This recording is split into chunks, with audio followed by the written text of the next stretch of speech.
So I think we'll use this as a reference because that could be very fun, I think. Wow, that was very unexpected. I was not expecting that. That's hilarious. Now I do have the unmounted version of him somewhere. I don't know where that is, but yeah, this was a conversion that I did. It's an Empire Wizard's head, obviously Empire Wizard's staff. That was a ring race horse right there, and I think we did a little bit of sculpting on that. But yeah, that was the Saruman that we used to have there. Oh, look at refrigerator magnet. See that on the bottom there? Let's see, Hawk Guts has the combo of Mona Lisa paint thinner and Chinese food. Actually, both of those smells go good together. I think so. So yeah, this should be very fun here. In fact, what the heck? Why don't we just start throwing on a little bit of our pre-glaze here? I think indigo on our horsey. Well, I'm looking at that Grima figure. That's going to be very fun. So we'll do some pre-glazing on this now. What the heck? Let's try that. We'll just take. Oh, you know what? I'm going to throw a little bit more of our black spinel here. I don't need any more Van Dyke brown. We have a bunch of that out there. So that should be all good. Mix that with our indigo here into our ground. I think we based this on one of our basing streams. So here's a little combination of the Van Dyke brown and the indigo together. What I'm thinking we're going to do is, well, actually, let's get some of these guys out of the blast radius here because that could be unfortunate. Let's get Alex somewhere else here too. Let's put him over there. That's good. And let's continue here. More of our Van Dyke brown. For whatever reason, he's not as glued to the base as I thought he was. That's all right. Kego Fort, I notice zero smell whatsoever. And actually, Kathy, who has a much more sensitive nose than I do, she doesn't even notice it anymore. So yeah, the Mona Lisa, because it is such a high quality odorless paint thinner, it's actually odorless. And we'll talk about too. Oh, remember the brush cleaner here. It is for acrylic and oil color. It's not hazardous, no vapor. And the other reason you don't notice it is because this is how much I got. This is days worth of thinner for me. That's a water bottle cap. Little hobbits, spark my ganja. You're not gonna get introed by Saruman, but you're gonna intro. Hello, little hobbits. Uh-oh. This could be bad. Yeah, it is, baby. Time for Saruman the White and the Dire One. Thank you so much, Dire One. Thank you so much, Daryl. I appreciate that follow as always. And hopefully you're having yourself a really good weekend here. Starting it off on our big Saturday here. So yeah, we'll have to throw some more glue on the horsey there. Alright, we could use maybe a little brown matter. Whichever one of these is easier to find. Asphaltum was easier to find, so it's going to be asphaltum right there. Let's see. Hawkguts has trained himself to have a very unfortunate superpower of smelling everything that he doesn't want to smell at all. So now here, because this is more absorbent, right, we are throwing in some more of the thinner there. But you can see those little dots already on my hand. That's when you thin it down, though. That is the consequence. So just be aware of that. Make sure you have any kind of painted stuff, stuff that you like, out of the blast radius. And we'll go more Van Dyke Brown here too. And again, this is pretty rough, so we can throw a little bit of our thinner in there.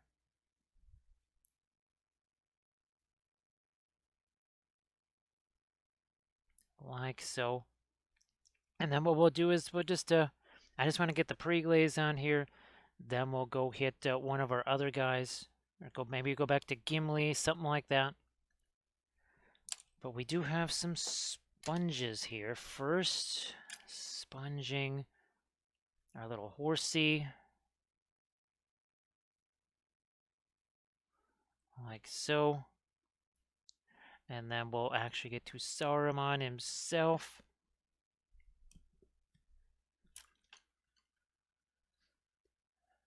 So there's a couple of different browns we had. I don't think there was no umber, but it was Van Dyke brown, especially on the horsey here. And then there was a little bit of asphaltum as well. Now I really like brown matter. That's another one that I enjoy. But asphaltum is really fantastic, and it's not an expensive one. What is it? Probably about a Series 2 or something. Oh, okay, it's a Series 3. As long as you're not, well, even a Series 4 or 5 in Gamlin, not that bad. Not really super bad. I'm just going to get rid of my sponges for right now. Oh, look, we have more of our one true brush, and we'll throw some different colors here on our Saruman. Van Dyke Brown. Guess we'll get a little smidge of thinner into that. Bit of our Van Dyke Brown, maybe even a little of our lighter colors in here. We don't do this too often, but I let a little bit of the brilliant yellow pale work its way into that. Some umber now to get some warmer tones. You could see just how detailed we're being about this, right? We're fretting all the details here. And check out here our Gandalf on Shadowfax. So you can see there's purples in there. There's some blue. Got more of your yellow in there. Look at these. You can really see the purple in here right next to green. Yeah, that's a white horse.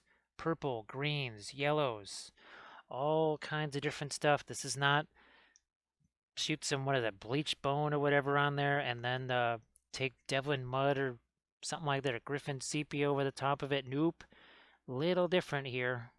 Just a little bit different. My staff is darker than I remembered. And maybe a little bit of black spinel might get in there.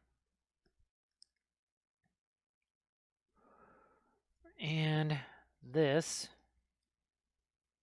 going to get, ooh, touch of cobalt blue into that gray. And there is your quickie little pre-glaze right there. And then we'll wipe some of this away too.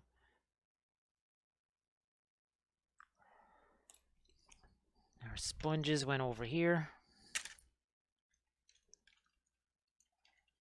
I haven't taken it for a spin yet. Try to keep the palette limited. Hot guts, that is never a bad idea, especially in the beginning. I mean, heck, well, you look at, I mean, how many colors do I really use? 10 tops, maybe 12, when it's some kind of a zinchy thing with all kinds of colors going on. And that's the way it's always been. Even with the acrylic stuff, I didn't have a bazillion colors. I had about 20. That includes a lot of the specialty stuff. Huh? Look at that. I mean, literally, there would be some folks, if we just did their dry brushy thing of, whatchamacallit, our off-white yellow, our brilliant yellow pale, there would literally be people say, yeah, all right, that was 5 minutes. That works for me. that work. This is what we call our active zenithal, right? All right, Queez, you have a good one. I know it's getting late for you there. It's wow, it's almost midnight there. So thanks for hanging out. I appreciate that. And well, I'll try to be streaming Monday. I'm hoping that I'll be able to. That's the plan anyways. We'll see how that goes. So there we go. There's your pre-glaze. Didn't take very long now, did it? And what I'm going to do is, while we wait for that, I'm going to actually take a little bit of my glue here so that I'll just throw a bit of glue down in there. Hopefully he is nice and solid. But let's go back to these guys here. We've got our Gimli that we want to continue with right here. Let's see what we can do with Gimli there. Just going to have these two side by side. I think we can zoom in a bit. Nope, actually we're zoomed in as far as we can. Dire One, I mean, anytime it's something new and different, it's going to be on the scary side. That I can understand.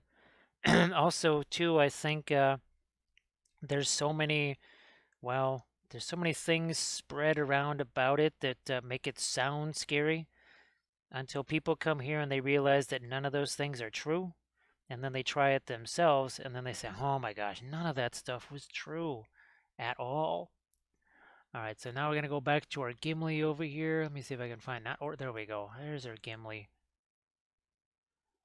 And once they do start trying it out for themselves and they realize that, oh my gosh, none of that stuff was true in the least, they can just kind of relax and just sort of enjoy the oil paints there.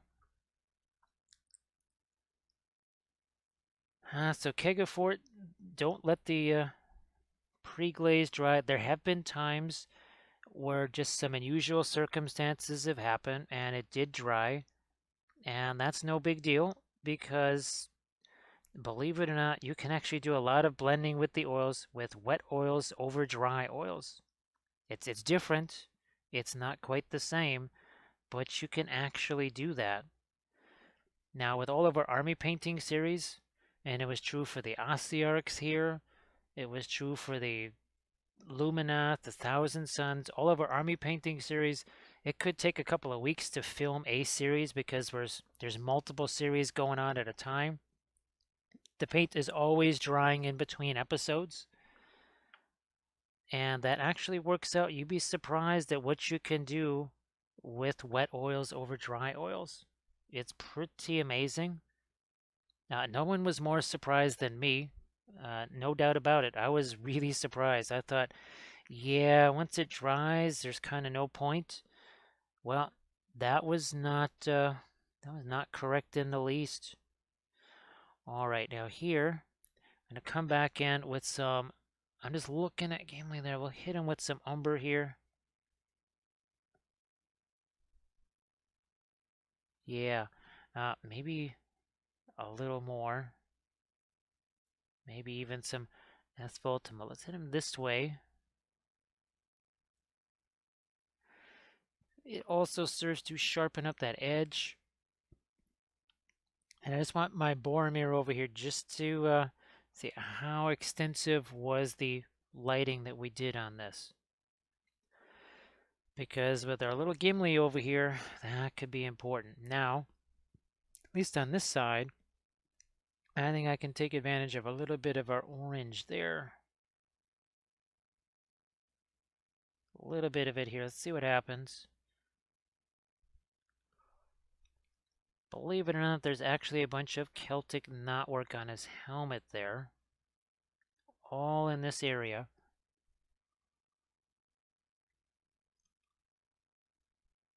You know what, I might just let that whole part of his axe. Let's just get that whole part of his axe with the orange here. What the heck? Does it necessarily reach there? Maybe not, but I really don't care. Because I think it'd be more fun if it does. Not so much on his here, but maybe over here too on the handle of his axe.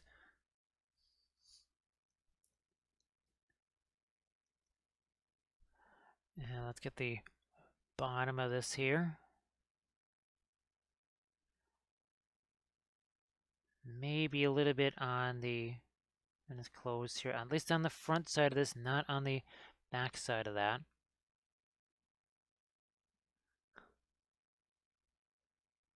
Maybe a smidge of orange on the underside of that too. You could let the pre-glaze dry if you wanted to. Like I said, it's happened, but not intentionally. There's been times where I did the pre-glaze on a figure, and for whatever reason, maybe on a stream, I didn't get a chance to actually get to that one, or something happened, whatever, had to stop the stream early. And we just never got to it, and the pre-glaze dried. I've got some Army of the Dead figures that are certainly like that. And it is definitely not the end of the world. Not a problem. Here, now we're going to go back over to the Van Dyke Brown again.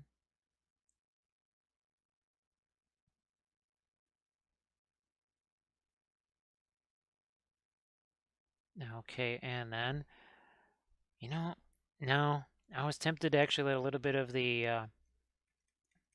object source setting reach that. No, I'm going to go with this. It's a little bit of our yellow right here.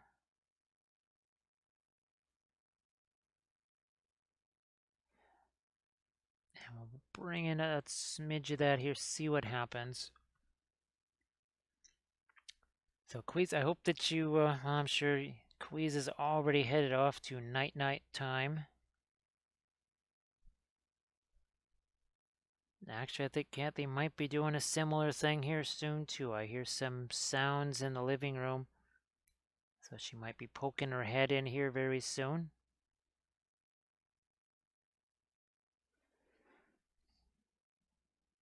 Wow, that is bigger than I thought that was. Top of his head there. Well, again, these old figures, they don't necessarily have these super precise details, do they? And that is, much as we love our old Lord of the Rings figures, they are old Lord of the Rings figures, ultimately. Now, let's not shake the camera too much, because we know what happened last week when we did that. Don't want that happening again. There she is. So it is good night to Kathy. She's all done with Valheim. She has all of her 2-star boars. And now she has a portal to the other side of the island, so that she doesn't have to walk over there, or worse yet, sail over there. Because it's Kathy's favorite thing to be sailing in Valheim. Let's see, what do we want to do for his eye? He's got kind of a reddish brown hair. Let's use some Terra Rosa for the hair. Yeah, she's been, well, I guess a whole bunch of folks have really gotten into the Valheim thing, which it does seem kind of interesting because in theory, you don't necessarily ever have to go after the big bosses or whatever. You could just kind of play the game and just have fun doing stuff with building things and resources and not really get into fighting all the big guys.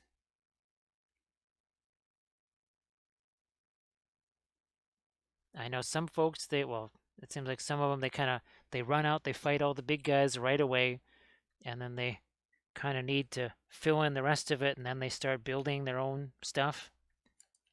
And that's really more what I would be interested in, is building my own little skyscrapers and such. But yeah, the last time I played a video game was in 2013. So something tells me that is not on the horizon for me.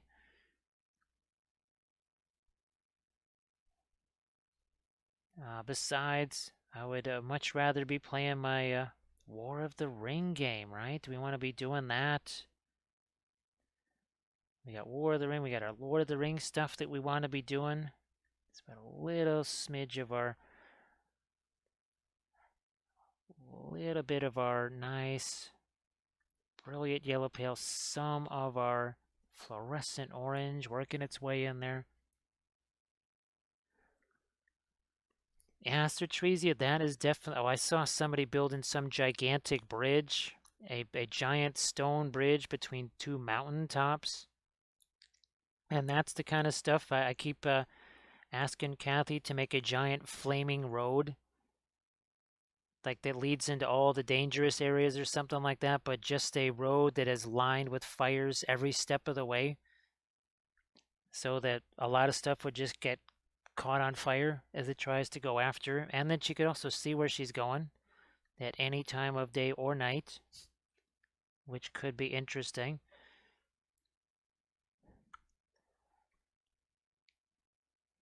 I'll let a little bit of my, yeah, let's get a smidge of our liner glow right there on the underside of that axe. There's definitely, I've seen a lot of crazy towers, right? I guess once you can work with stone, you can practically build Orthanc or something like that.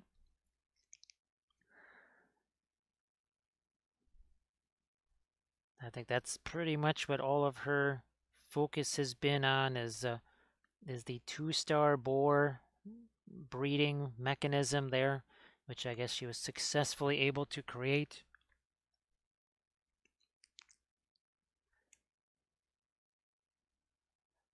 Now, what are we going to do on the back of Gimli there? I'm looking for some different grays once again. So let's go back over to this instead of everything just being that brown.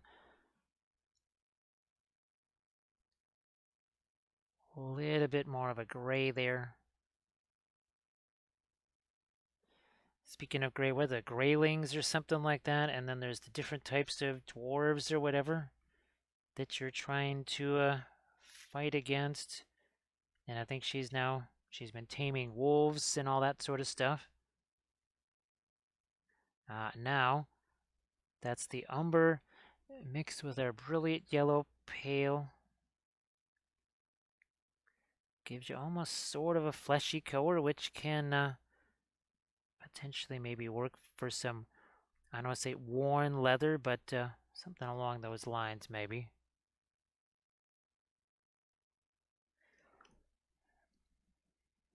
Perhaps even let that get a little bit lighter.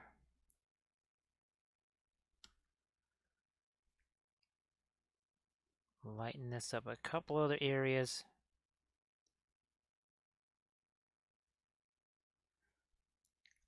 All right, we'll set you aside. And I think now we can get on along to our Saruman. And the horse definitely seems a little bit more stable on there. Gonna grab some of this and let's start to do our little dry brushy thing on here. As always,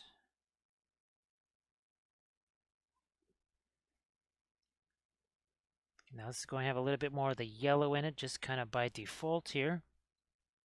Now let me switch over here to our Saruman reference. And this is where it gets really fun, because in no time at all, again, that's not just like a dry brushed ivory highlight or something like that. That is actually mixing, because look, we got that darker color there. So this is actually mixing with those other colors that we put on here before. It's tinting it. It's mixing. We're getting a nice, and we haven't even brought out a blending brush or anything like that. So this is what we talk about when we say that the oils save you time, because it's not just that the miniatures get painted faster, but you're getting all of this really fun blending that's happening at the same time.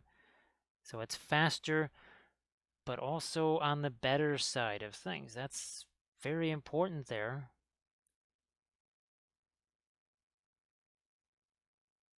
Yeah, so this is definitely, I would say, it's an improvement over the old Saruman. I don't know if they ever did make a Saruman on horseback back in the day. Not sure if they ever did. That's probably why I had to make my Saruman on horseback conversion. And I remember not a lot of people used the Saruman back in the day.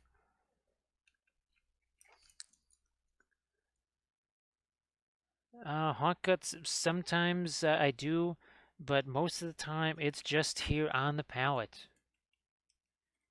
And you can, I don't know if you can hear that scrubbing sound. You probably can't because I've changed my sound settings a little bit. But you can see how little paint there is on that brush there. And I mean, there is a very little paint left on that brush. But you could do that. Uh, Especially, I guess, if you're a little bit newer to it, that might be something that you'd want to do. But for me, well, also too, having painted with oils for years and years before anything like miniatures came along, I'm just kind of used to what it takes to get some of the paint out of the brush. So I'm assuming it was an old metal one. I don't think it was a fine or fail cast, where it doesn't even deserve to be called fine cast. It will always perpetually be called fail cast. Actually, there were some less generous names that it was called, but those are stronger metaphors than what we're going to use here. Yeah, that's but I think even by then probably was not hardly even available. So I think I just I had an extra ring wraith horse. And where did he? There he is. So, and now of course this one was painted with acrylics way back in the day. Man, can't know it, what I know now. Wow. Pablo, yeah, Pablo, how are you doing? Nice to see you again. Yeah, Hot Guts, it never hurts to have a little paper towel there or something like that. I think, well, yeah, whatever is gonna work best for you, that's gonna be the best thing to try. No doubt about it. I'm just gonna get all that junk out of the brush there. We'll come back at this with just some Terra Rosa here. Just moving my thinner out of the way. And we'll pop in a little bit of our white here. Yeah, this is also essentially practically a dry brush, even though it's not a dry brush.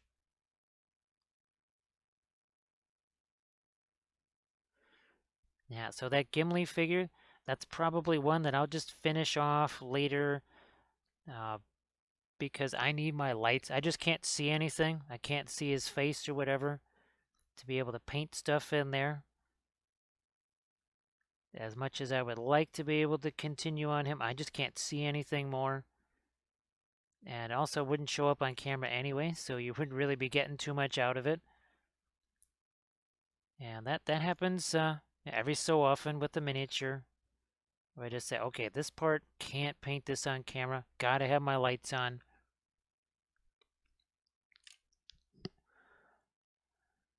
Lighter now on Saruman. Not necessarily mixing a whole bunch of our lighter color with the Terra Rosa because, well, it most certainly can blend on here. And it's going to right now. And then we'll come in with some more of our darks too.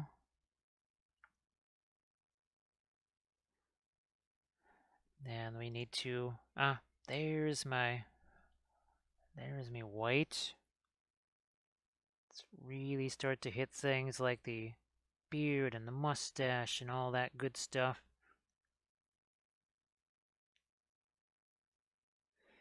To start getting those lighter.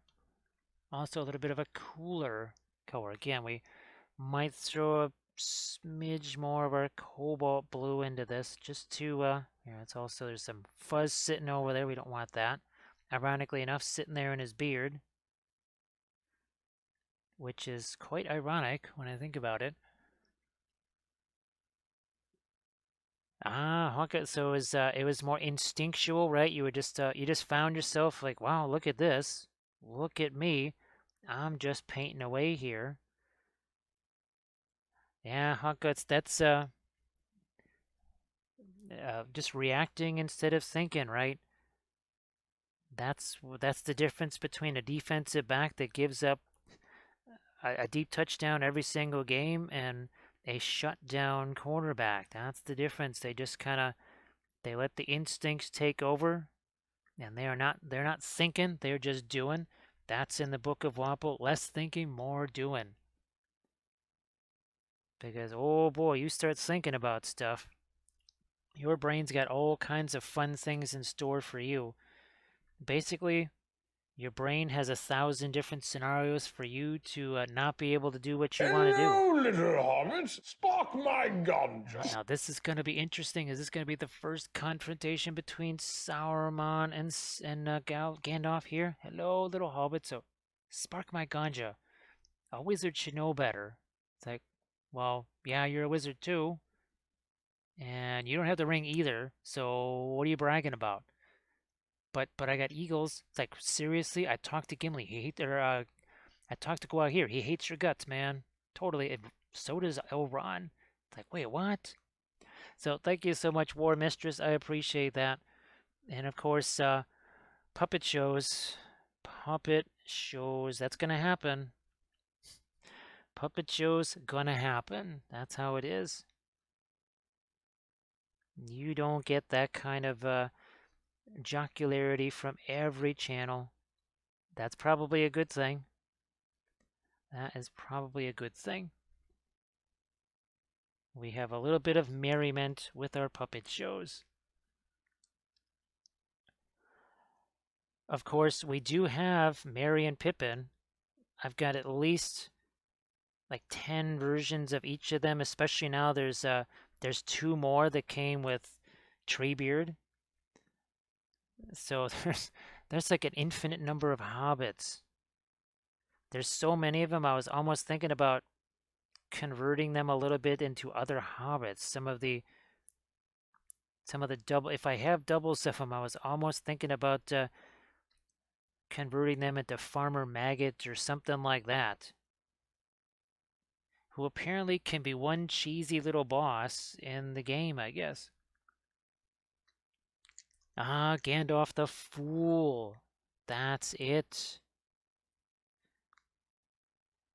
Gandalf the Fool, baby. Yeah? Who's the fool now, Gandalf? Well, I guess that's because Gandalf doesn't know who actually has the ring. It's like, look, he told me to hide it, so I did. Poor Alex right there. I think, not sure how the day is going to end for Alex. Let's go with our more of our whites here. Boy, I've messed with Gandalf so many times.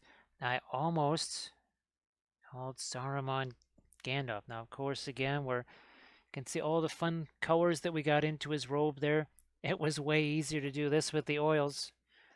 Oh, it was so much easier. I didn't have to sit there and go in there and paint all this special stuff and everything. It just kind of happened all on its own. Now, we'll take ourselves some Van Dyke Brown here. We're going to get ourselves some darks in there. Let's hit his eyebrows a little bit too. Throwing in a little shadowness there.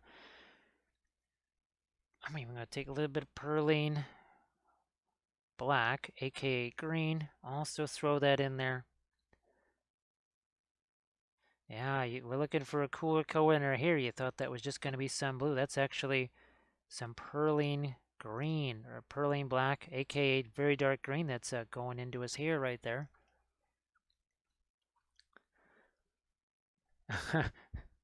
No one will want that one ring now, not even Sauron or Sauron. Yeah, probably. I don't even know if Gollum will. Gollum might not even want that. But of course, we have to paint ourselves a Gollum because, oh, gee whiz, I don't think I'm doing a Gollum voice because if I did that after, well, we've only been streaming here for 6 hours. If I was to try doing a Gollum voice, that would pretty much be the end of the stream because that would be the end of my voice. That would be the termination of the voice for the rest of the stream if I tried doing that voice.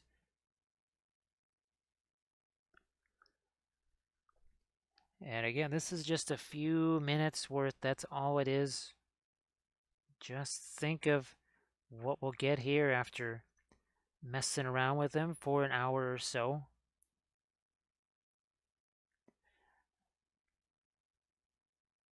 Now again, as neat as this is, it is still plastic and there's still mold lines and there's still gaps and other things, even as new as it is. I'll have to get some lighter colors on his hands as well. And we'll certainly try and get some other grays in here too, not just these brownish grays. And that was mostly Van Dyke brown. A little bit umber I think we threw in there too.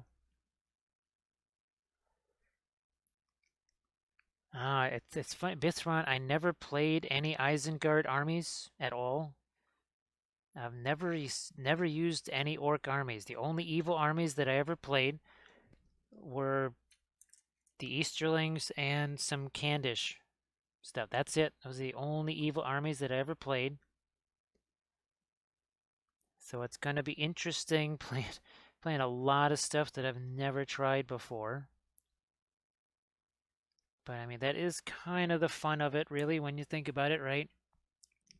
That was your first army.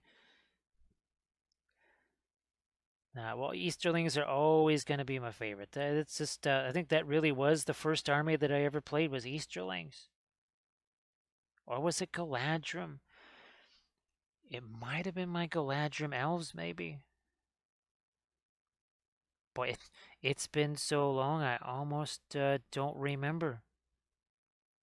That's how long ago it was.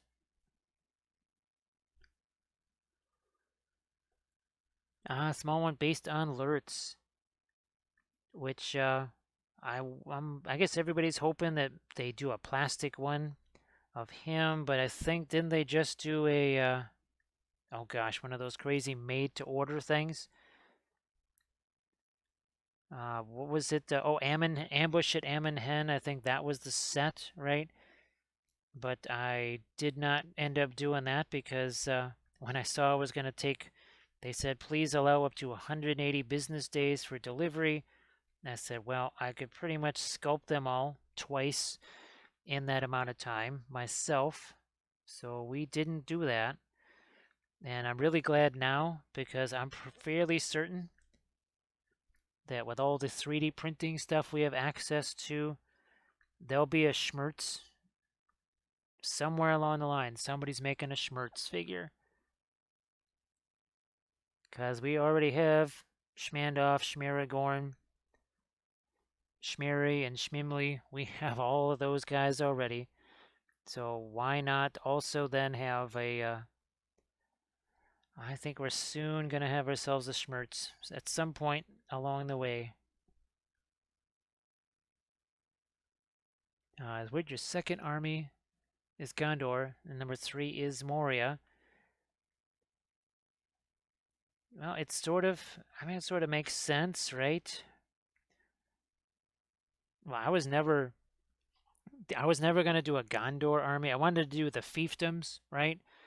Dol Amroth and the clansmen guys and Forlong and all that sort of stuff and the different rangers. Never had any interest in just a regular Gondor army. But then this whole notion of, well, if we're doing this big old strategic thing, we got to do every single army. And of course, in that War of the Ring game, what's the big thing is the big charge heading on over to Gondor. So all of a sudden, we had to have ourselves a Minas Tirith army, maybe a couple different versions to go along with our Dol Amroth.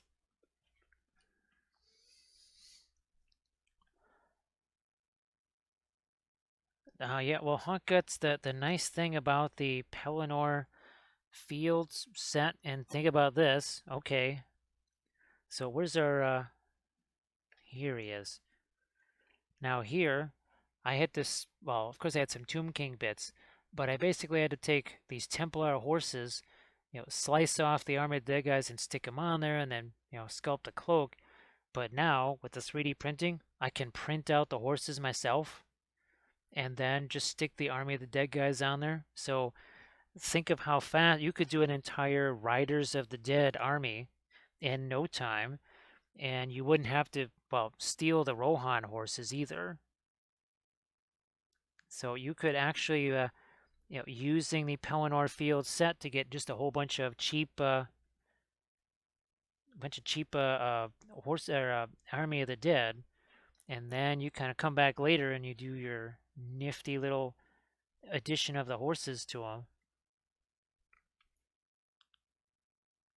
I think you could have some fun with that. I mean, conversions are always very fun, but especially when you're converting miniature. Well, they exist. I think there's one Rider of the Dead. Maybe there's two.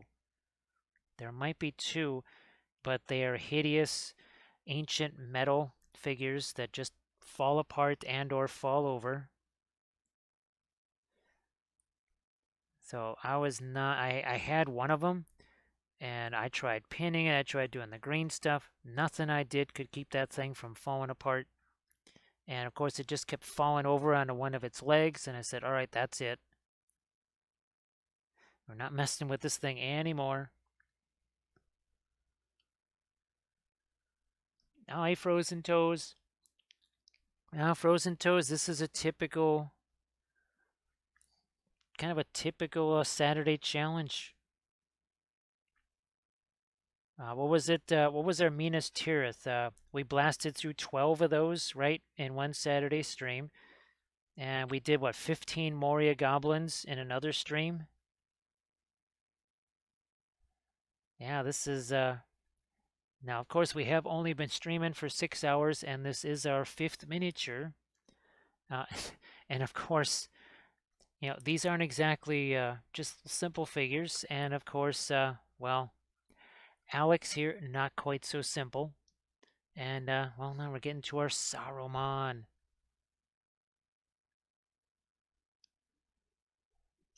Yeah, Frozen Toes, we definitely want to charge through our Saruman figure here tonight, at least as much as possible.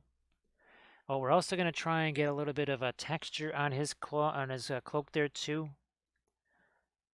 I thought that could be very fun. First, though, I want to establish all the shading before that happens.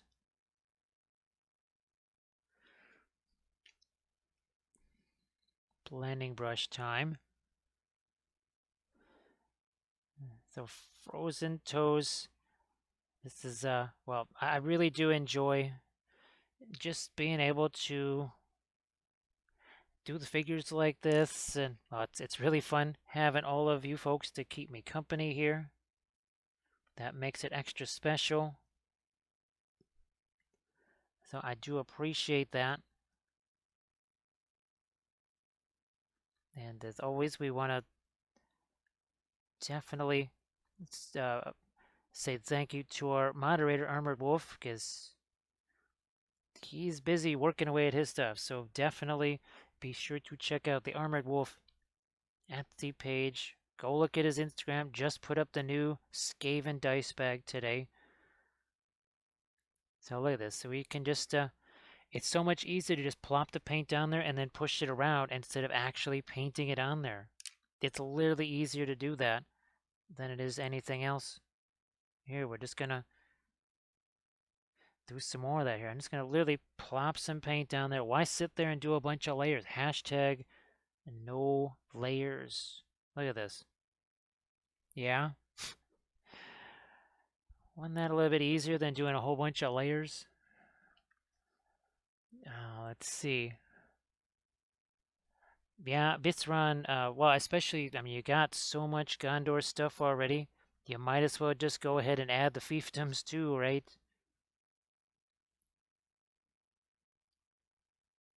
Now, of course, what's weird is it's still weird to think that they did the Knights of Dol Amroth, that plastic box of them, but really not much other plastic stuff for Minas Tirith. Yeah, there's the Minas Tirith Knights, and then there's the ground troops, but you'd almost think there would be more of that. So I guess the Saruman's cloak is acting as a little bit of a modesty garment here for the horsey, who's a little bit shy, maybe. Either that or the horse is worried about some kind of a TOS thing with Twitch, and that's basically Twitch clothes right there. Actually, gee whiz, we haven't seen Steela in a while, have we? Speaking of Twitch clothes, I wonder if Steela went off to play her D&D game or something like that, or if she just went to sleep, since it's already about Wednesday for her. Yeah, Bithron, so Forlong. Who was the guy that leads the clansman? I can't remember what he is. Oh, thank you so much, Frozen Toes. We could certainly use a little bit of that, though. Most definitely. Thank you very much. That's appreciated. I think he did have white shoes. We'll have to get some blues and other metal colors into the stirrups over there. So again, I'm just going to throw that back there, and we're going to take this blending brush and we'll just move all that stuff around here. Look at that. That was just a line, which is no longer a line. We're kind of doing this bit of a buffing motion right here. So it's not this. It's almost a circular motion. Sorry about that. Angbor. Then there's who is the guy that leads the Rangers?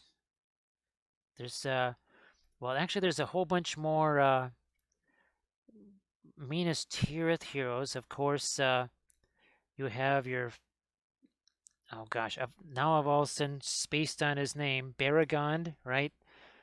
I didn't even know he was a hero in the game because I started hearing him in the different lore videos, right? Because well, you certainly don't see him in the movies, but Baragond is actually now he's obviously a minor hero, but you'll probably be seeing guys like him in some of my games almost leading armies because again, there might not be quite the leaders that you might expect to see in a typical Lord of the Rings game, that's for sure.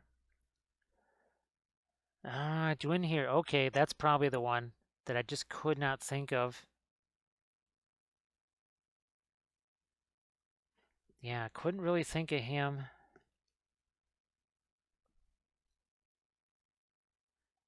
Let's see, do we have any? Okay, that's some leathery. Let's get some leathery things going on here.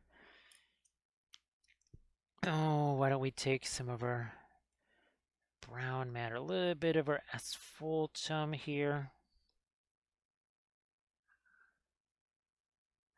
And we'll just start bringing some of this into the reins, bridles, that good stuff. It's not like we've done anything major on the horse yet. All we did was some pre-glaze and wipe it away. That's it.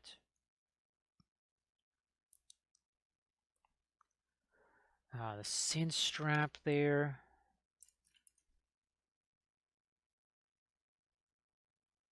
I'm just going to try and move some of my darker colors around in here, because I see a couple of areas that we didn't quite reach early on.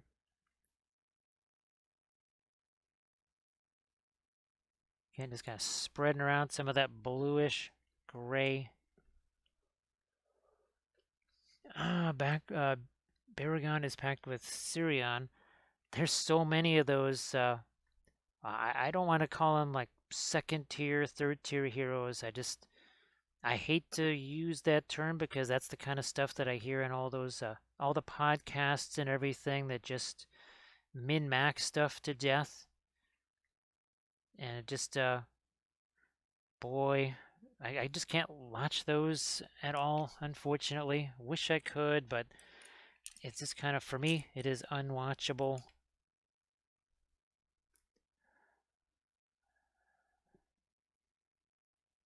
Now, of course, Gothmog. Let's see. He was a ring wraith. He was a Balrog at one point.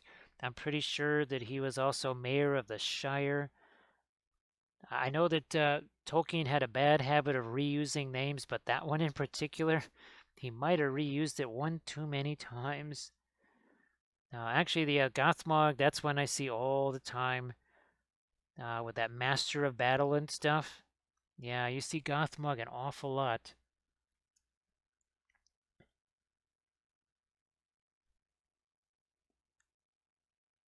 Yeah, I think his most common name in the Lord of the Ring gaming universe is Potato Face. I'm pretty sure that's what he gets called. Potatoes. Boil him, mash him, stick him in a stew. But he does have some really important, a very important skill set, though. All kidding aside, he can do some really nasty things. Now, of course, you always see him on a warg. So say we all. And Spider-Man doing that gift sub thing. Thank you so much, Spider-Man. That is appreciated. And Sir Tresius knew. Sir Tresius knew what tater head meant, or tater face meant. Because now part of it is that the miniature itself is not super elegant, to say the least, but then it's kind of hard to do something elegant because even the movie character pretty much had a tater face. So say we all. So Spider-Man, thank you very much. Those are appreciated. That really makes a huge difference. Now, I guess if we want to try and get some of those Van Gogh paints and some of those other things, that will help very much a lot. So Sir Tresius, there's definitely a Mouth of Saruman. You see him used in games a lot too. A lot of Barad-dûr armies, you'll see the Mouth of Sauron. You've got lots of different ring wraiths. Of course, for me, my favorite ring wraith is always going to be the best ring wraith, and that's always going to be Khamûl the Easterling. Greatest, yeah, Witch King, Smitch King. I don't care about the Witch King. It's all about the our wonderful, well, and Amdur Master of Blades, of course, and let's not forget our Dragon Knight. But Khamûl the Easterling, best of all the ring wraiths. So there is a miniature of him. It is another ancient metal figure. They also have a bunch of the other ring wraiths, and there's typically a. So I think this is the Betrayer. Yeah, this is the Betrayer right here. You typically see him in Harad armies, maybe Harad, Far Harad. There's also the Knight of Umbar. That's another one. So there are dozens and dozens and dozens of profiles for sure.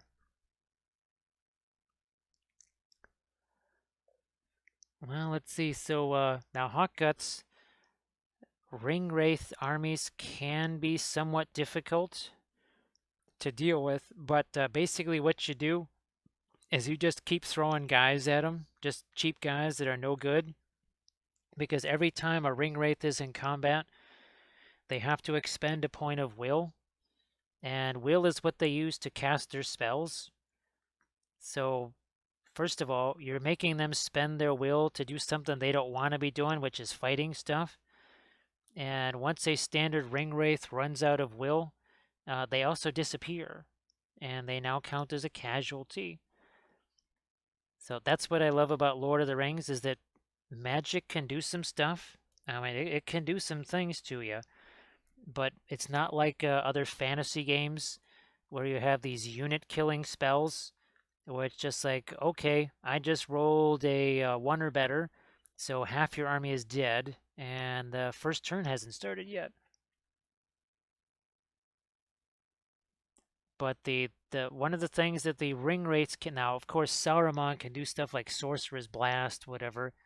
But the thing that the some of the ring rates can do, like some of them can basically throw an aura of shadow, so you can't be shot. There's other ones that are more fighty.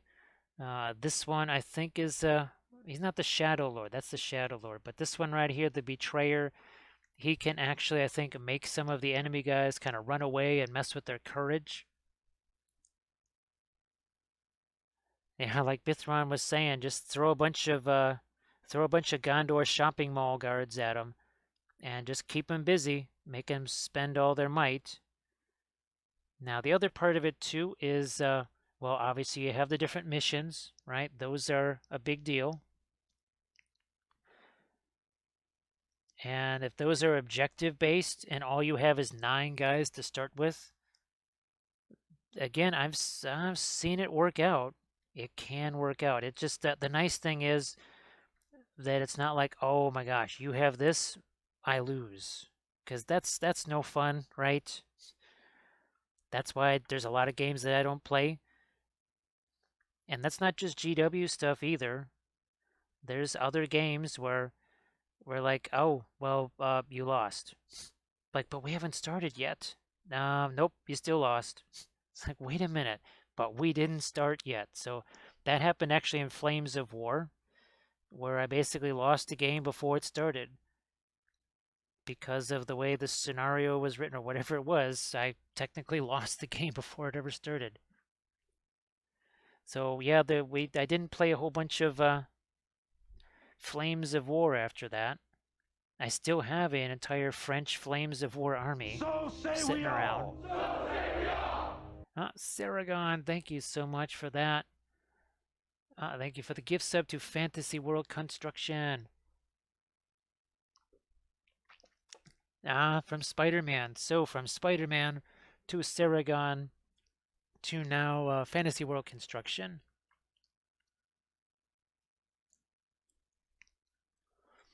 Oh, actually, now, Anka, I've got one here. Let me find it. Let me find him. He's around here somewhere. I just saw him. Here he is. So, Morgul Knights. I was playing my Easterlings, and I came there, and they're like, "Oh, we were gonna play 1,800 points, not 600." So I basically got 6 of these guys and a horn. These guys make reduce the courage of the enemy. They also cause terror. So these guys are really good. That's why I did a painting series on them. I love my Morgul Knights. They kind of go good with anything, but they really went well with my Easterling force. So yeah, Morgul Knights, that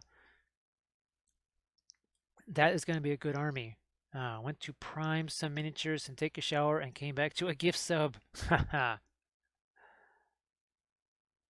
So Bithran, that's why he plays so well with Harad, because Harad is all about the poison. I found that out the hard way with my Army of the Dead. These guys are cheap and not very good, but that poison is nasty. Oh, Hawkguts, there's a couple of different spider armies. There's not just Shelob. There's more than just Shelob. Oh, you could do, check out Kim's Painting Corner. Kim's Painting Corner has he has 2 different spider armies. And I've been gathering spider miniatures. That's one of the reasons why I signed on to the Lost King. No, sorry, Archvillain. I signed on to Archvillain because they have a ton of spiders in their March release. So I had to get in on that. As much as I love the dark elves and stuff, what I was really interested in was all the spiders. Oh, there's tons of different spider things you can do. Certresius, I don't think, not yet. There's not an Ungoliant yet, but because, well, who knows? Maybe if they start doing stuff that's based on the Amazon series, Now, obviously, Ungoliant came before even the second age, right? Ungoliant was kind of a first age type thing. But they might just create some kind of a profile. They probably won't make a miniature for it. But Sir Tresius, it's your game, your way. You could, once you get used to Lord of the Rings, you could modify a Sheila profile to be Ungoliant. Maybe just take her stats and boost them by 20% or something. You know, maybe an extra point or two of might, maybe an extra point or two of fate, maybe some more will or something like that. Maybe a broader area of effect kind of thing.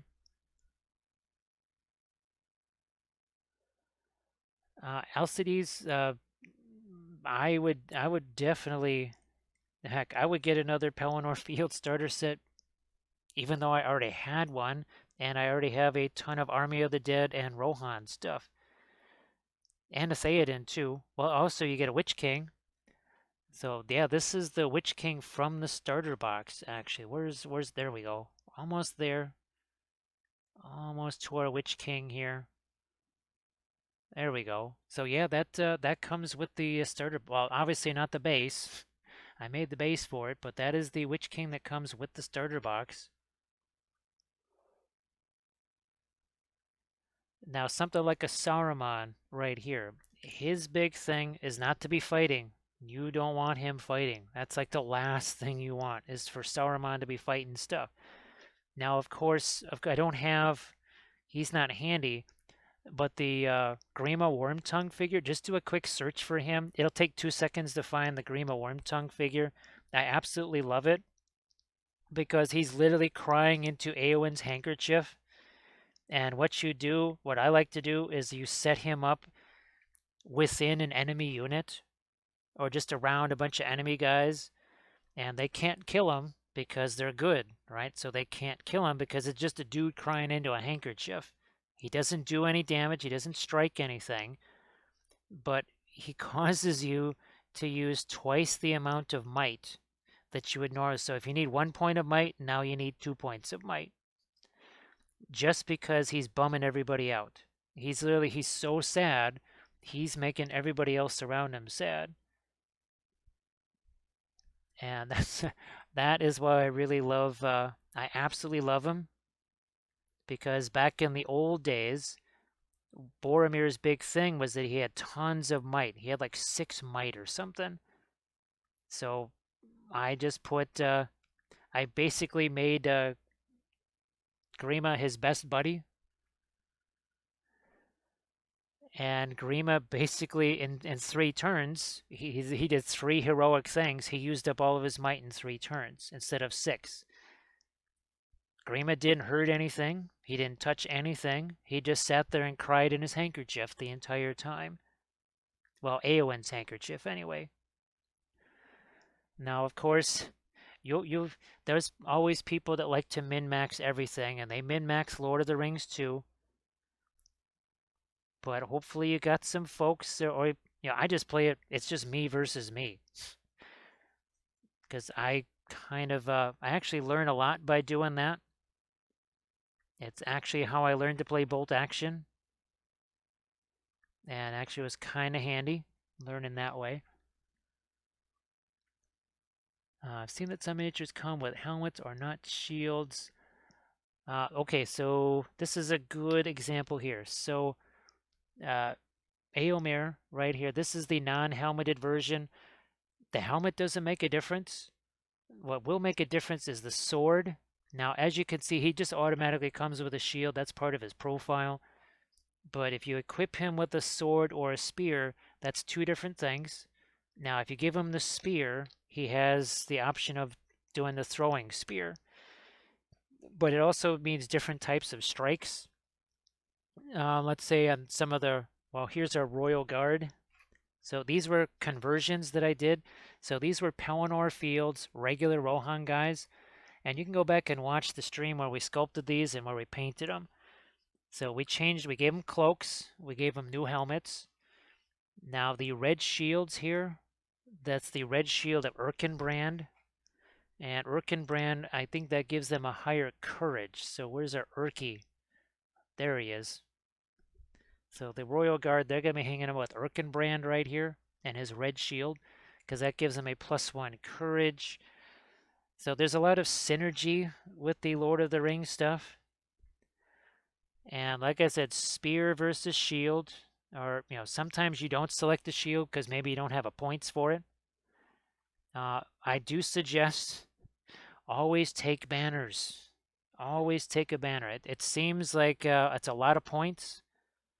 Believe me, the banners will be more helpful to you than 2 extra guys because they will save you half a dozen guys during the course of a game.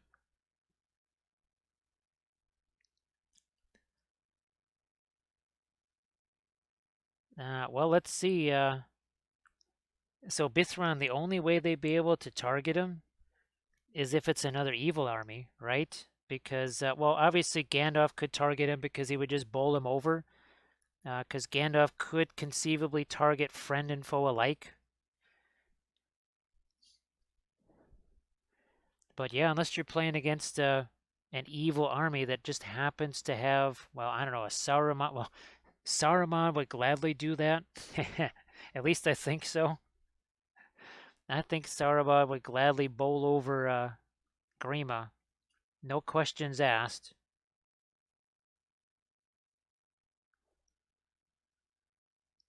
And yeah, Bithra, unfortunately for me, I'm not doing, what would you call it? Green versus green type of thing. And it is mostly for story based stuff, right? I mean, obviously, he's a fair amount of points. And if you're facing just a bunch of Dol Amroth knights on horseback, that's not going to work so well. So it's, I guess it's nothing that's guaranteed, that's for sure. Because these guys would just run away from him. Now, there's another fun thing. Chariots are really fun too. This is one of my favorite armies right here. I know nobody really takes Candish armies. Now, this is not a GW figure. These are just way better than the GW figures. It's the same exact size, just way better. So this is my Candish army here. We will be painting up a bunch more of these. But they also have chariots. And the chariots actually act like chariots, unlike every other game where they don't really act like anything. So where's my chariots here? There we go. So these were my old Candish chariots here. And one of our first sculpting streams, we were actually converting some Candish chariots, or some Tomb King chariots. Sorry, those are actually Tomb King chariots and Rohan horses, which were converted into Candish chariots because, well, that's what we do here. That's what we do here.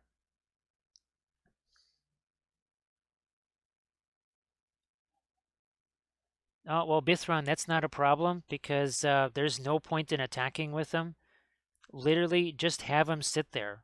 That's his entire point. That's why I was saying that's what's great about him is because he doesn't hurt anything.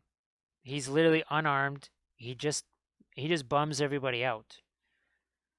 So, oh yeah, I would never actually attack with him because, well, he can't do any damage. I mean, he's got a hanky. Actually, about the only thing he could do is give somebody a cold, I guess. Now that I think about it, that's about all he could do is give somebody a cold. Because he doesn't actually have a weapon, does he, on his profile? I don't think he does.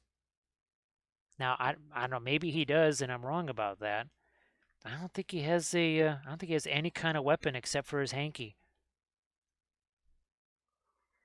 And actually, Bithron, aren't there in Lord of the Rings? There's passive abilities and active abilities, right? I'm pretty sure. Wouldn't that count as a passive ability? So again, something where he wouldn't actually be attacking you to do that.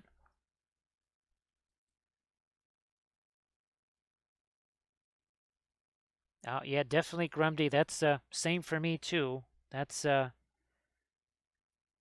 would just I could just sit there and cry into a handkerchief and bum everybody out. I could be extremely effective, I suppose. There we go.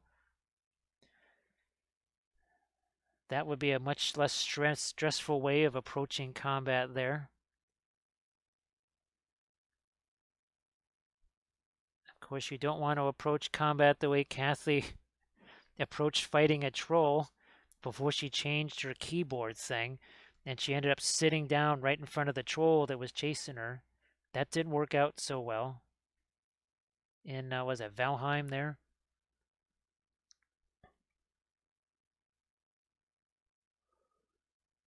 Oh, he has a pass. Oh, and oh, that's right. So Bithron, does he have a special ability for shivving this guy?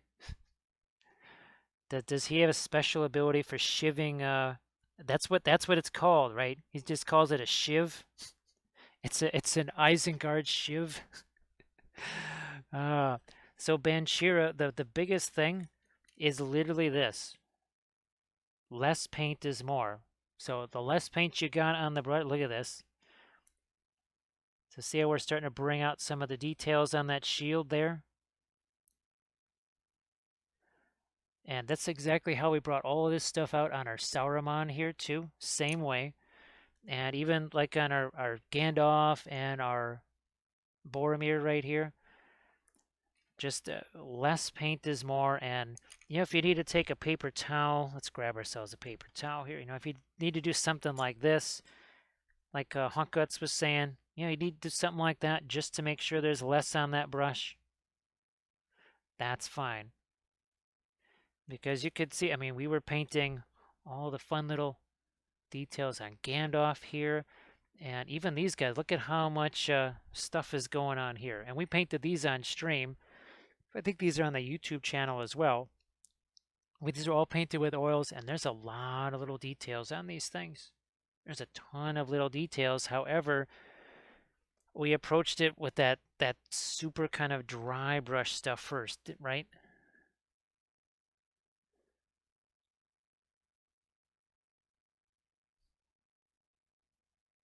Well, actually, yeah, that Banshira, that's the whole point of the pre-glaze, right? I think you've seen us doing the pre-glaze before.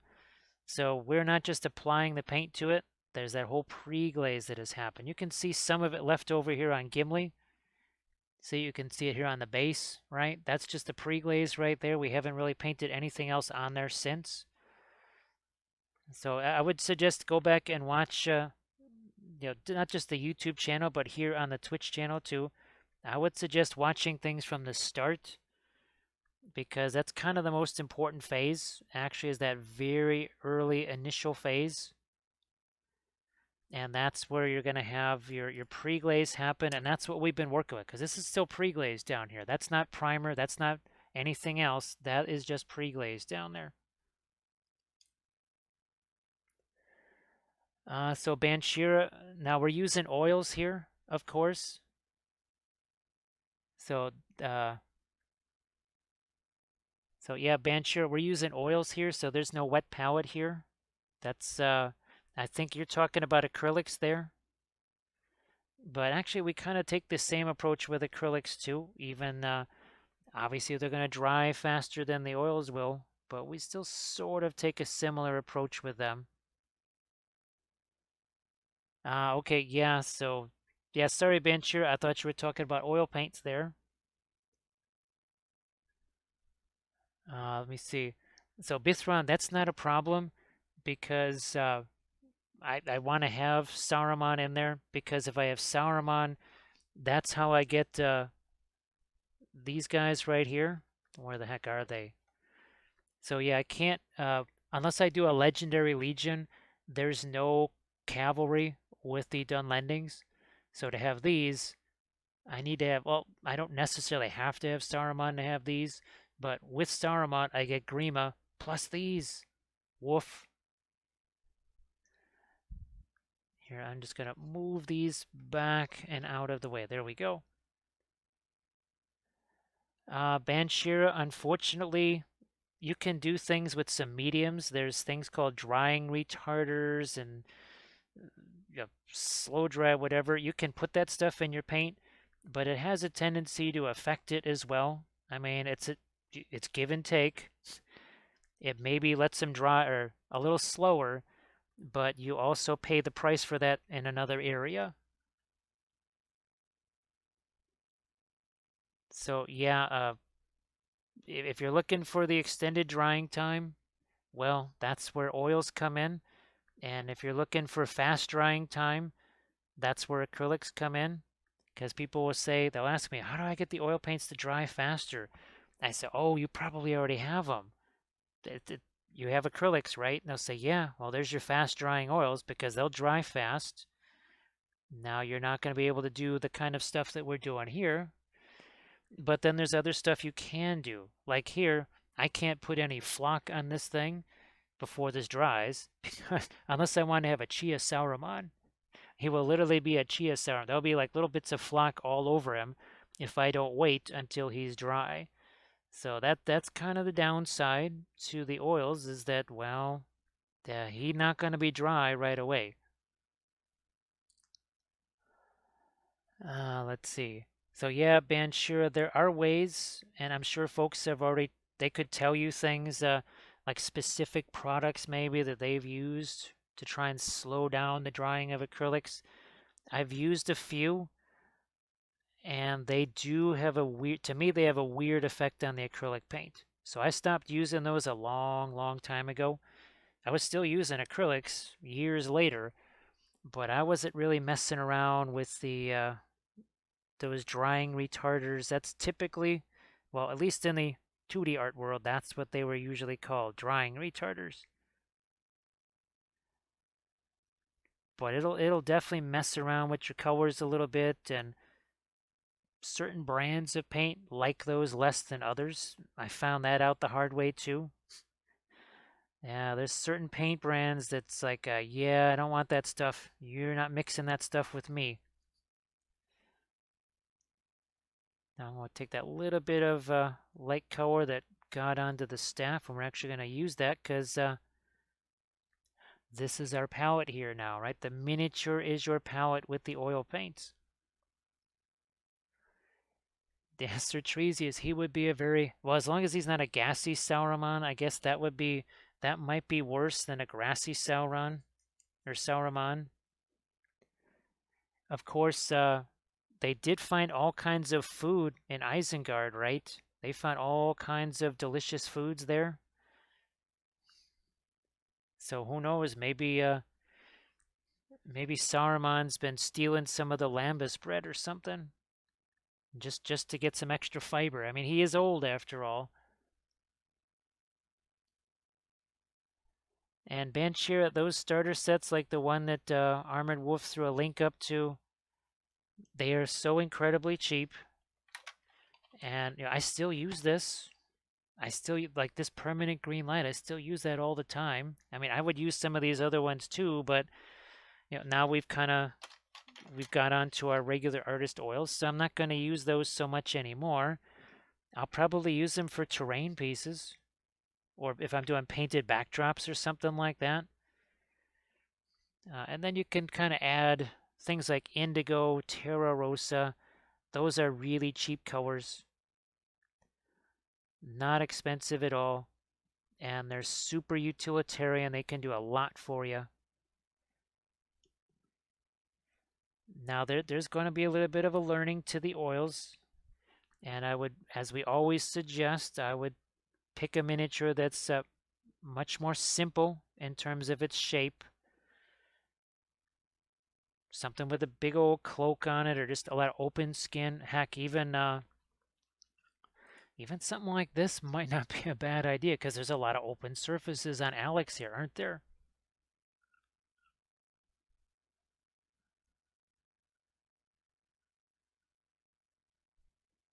So it's and like Hawkins was saying, there are trade-offs to everything. There are definitely trade-offs. You get some things, and especially if you're newer to it or something like that, you might find some I say, oh, okay, well, that is easier, but now maybe this is a little more difficult. But then, what is one of our Book of Wappel things? You know, if you don't try something, you will always avoid failure, but it is an extremely effective way to also avoid success. And I understand this because of everything we went through with the 3D printing, because that was a struggle. And as it turns out, it was a struggle that I didn't really need to be fighting. It just I didn't know enough to realize that okay, it was the files that I was working with. It wasn't what I was doing. It happened to be the files, unfortunately. But I didn't know enough about the printing to know that basically I was working with bad files. Once I found that out, which was not long ago, we're talking what, a month and a half ago? Well, maybe 2 months ago now. It feels like I've been 3D printing for years, and I've literally only been 3D printing for weeks. So thank you so much, Armor Wolf, for posting the link for Banshera there. You know what? Indigo. Let's go over here to Indigo. Now, the other thing, too, you might, I would say, look on Amazon and eBay and that sort of stuff because sometimes you can find the starter set for a little bit cheaper there. Not a lot, but sometimes you can. Certainly less than on the GW site. And well, of course, you're going to get it a lot faster anyway than from GW. So, I mean, for me, that's kind of the more important thing is actually being able to get it in a timely fashion.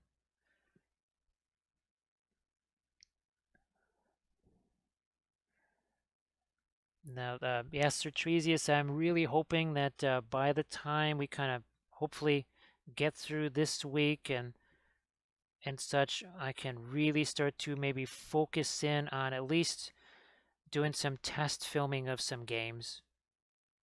Part of the impediment was the original filming method that I want to use just was not going to work, sadly. And I've been trying to find another method to make that work. And then that's when I finally got the 3D printer to work. And then all of a sudden, there was all of these Lord of the Rings figures. So when I first started working on the filming part, I had only physical Lord of the Rings miniatures. I wasn't printing anything. Then all of a sudden, I was basically printing every single miniature in Middle Earth. So that kind of took precedence. Where's it? Here it is. Yeah, I'll use some of this here maybe.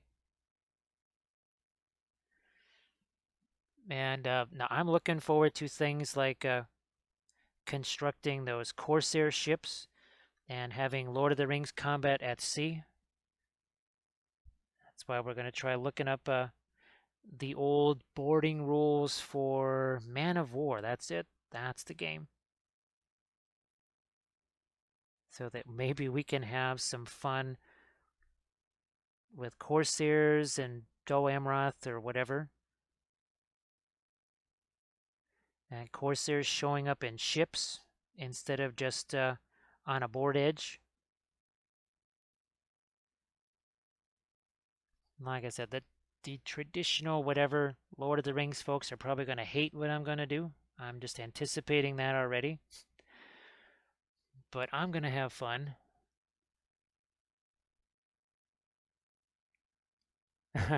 Sir Trees proceeds to print out all of Moria.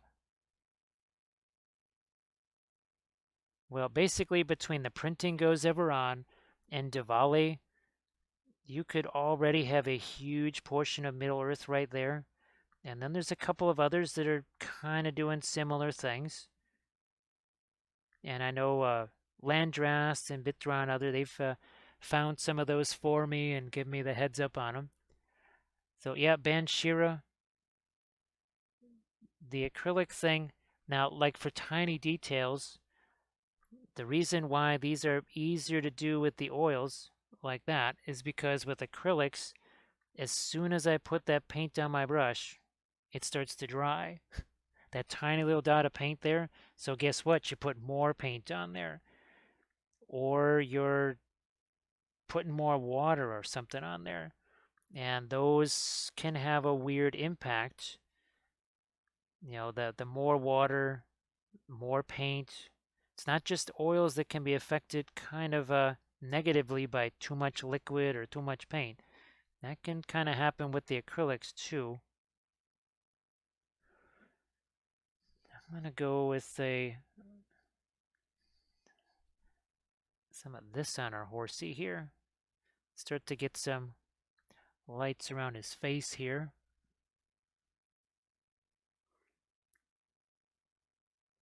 And Bancher, it also ultimately comes down to, what are you comfortable with as well?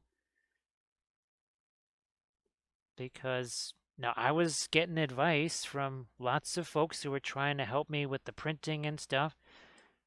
It all was kind of it ended up being sort of contradictory because everybody's printer is different. They're printing different types of files than I was printing. They had a different printer than me. They were using a different resin that I was using. So even though they were trying their best to answer my questions, they almost couldn't because they were doing, well, effectively they were doing something different than I was.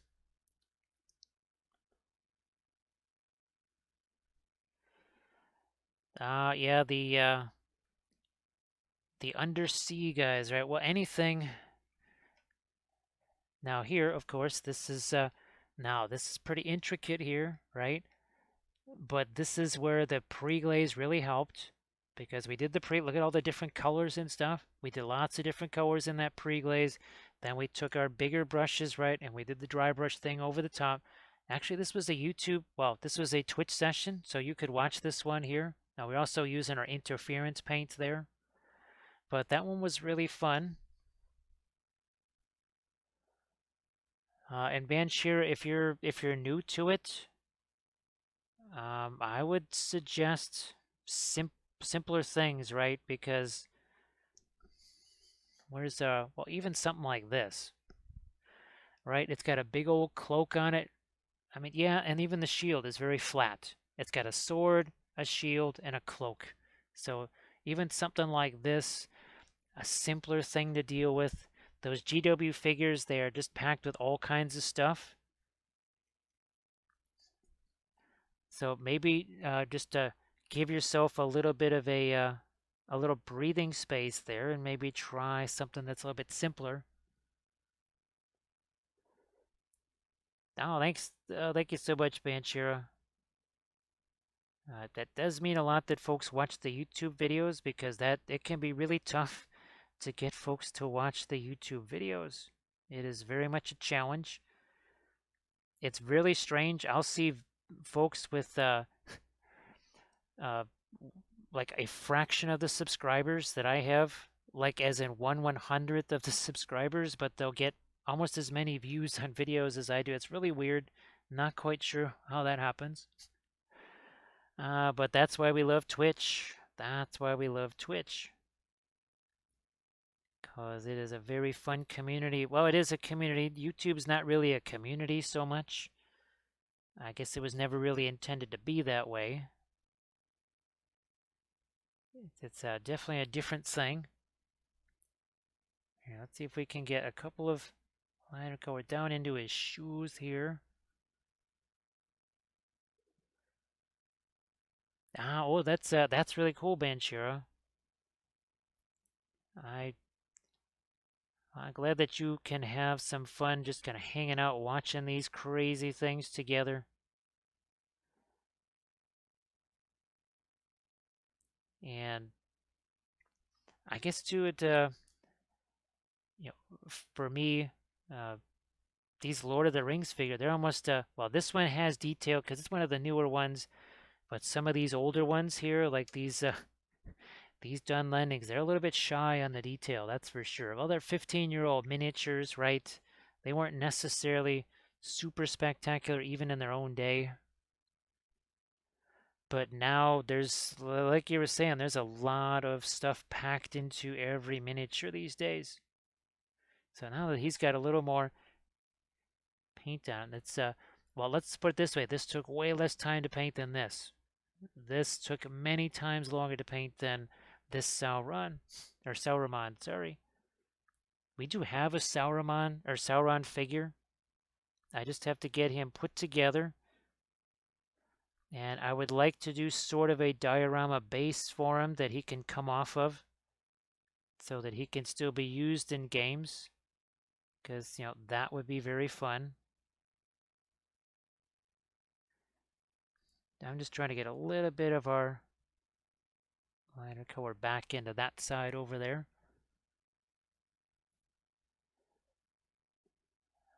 Oh, actually, Bithron, I think I found the old metal Sauron or Saruman figure just by accident. It's up on my page of references here.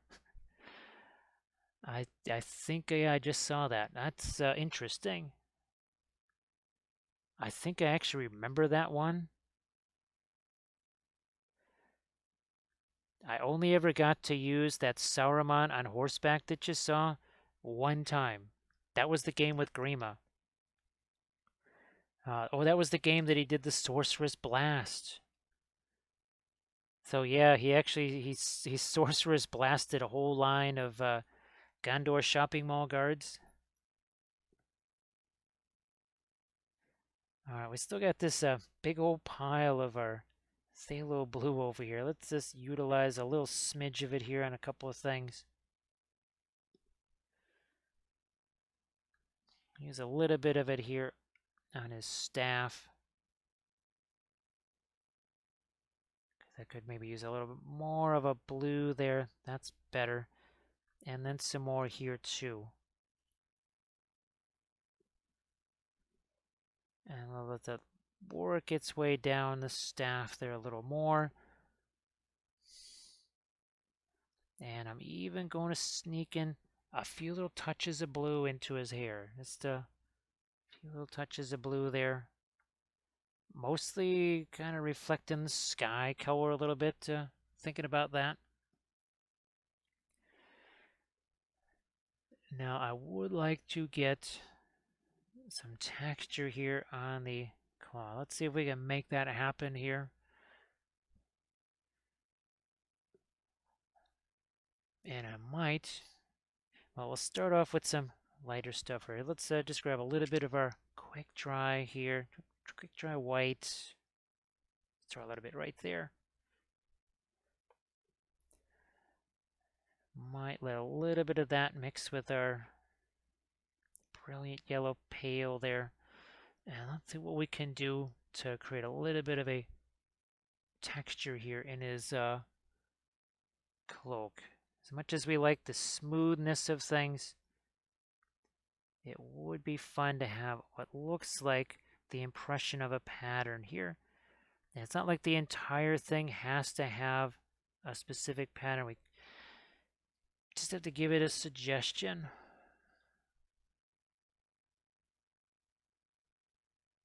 And just like Hot Guts was saying, we are all very rough on ourselves when it comes to those dreaded expectations. You just think, well, I should be able to do this. I see it happen.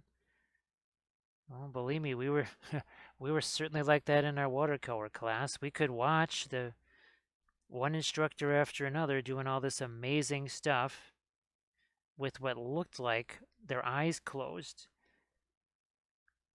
And we just absolutely struggled to figure out what were they doing. We could watch them, and now if they were good, they would tell us what, not just what they were doing, but why they were doing it. That is the key, and that's one thing I've learned with the whole teaching deal. Telling people how is useless, telling them why is very useful. The Sir Treasy was painting D&D minis for a while. It was always fulfilling, even though it looked like a toddler painted it. Compared to this, well, gee whiz, Sir Tresius, I think I still have.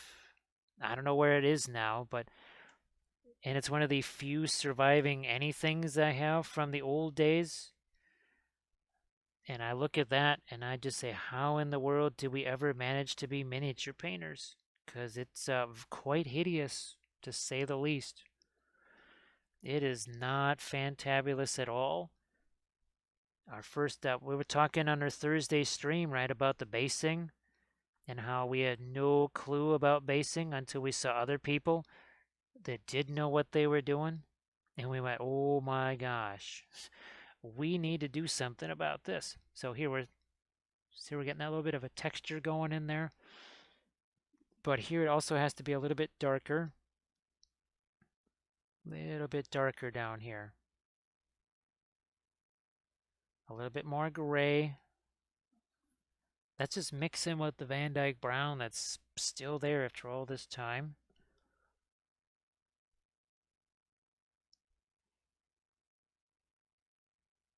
And we would see all the fancy stuff on a cool mini or not, right? We'd see that. And of course, nowadays, the stuff that was getting 10 on cool mini or not and everything, yeah, would barely get a 5 now. People would just laugh at it. And that's kind of how expectations change and everything else. So, all right.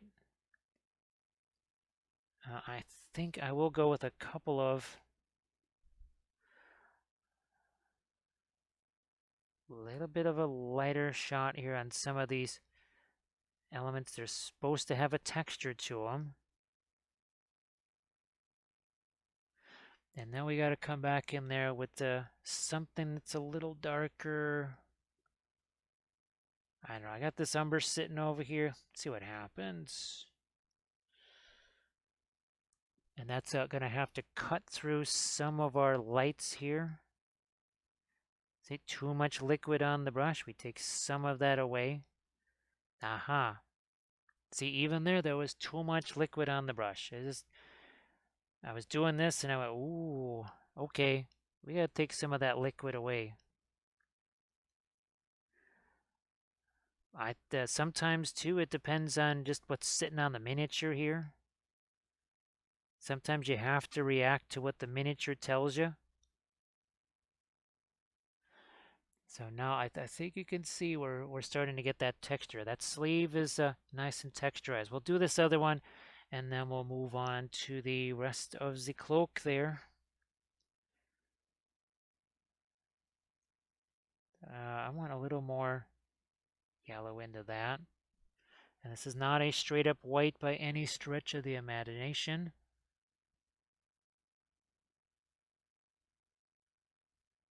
Now make sure you give the paint a moment to dry on the mini.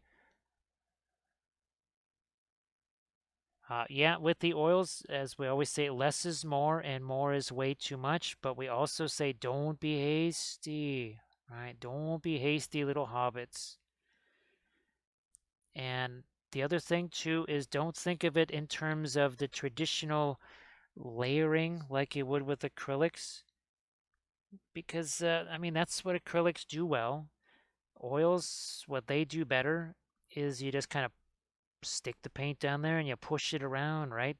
That's pretty much how we did all of this, the cloak and everything else. So we need to get some of that back here too. How did we not get some of that back here? So how long have we been painting our Saruman here? I don't know, what, an hour and a half max, something like that? I think even at this point right here, I think people would be pretty chuffed to be able to flash this out onto the table.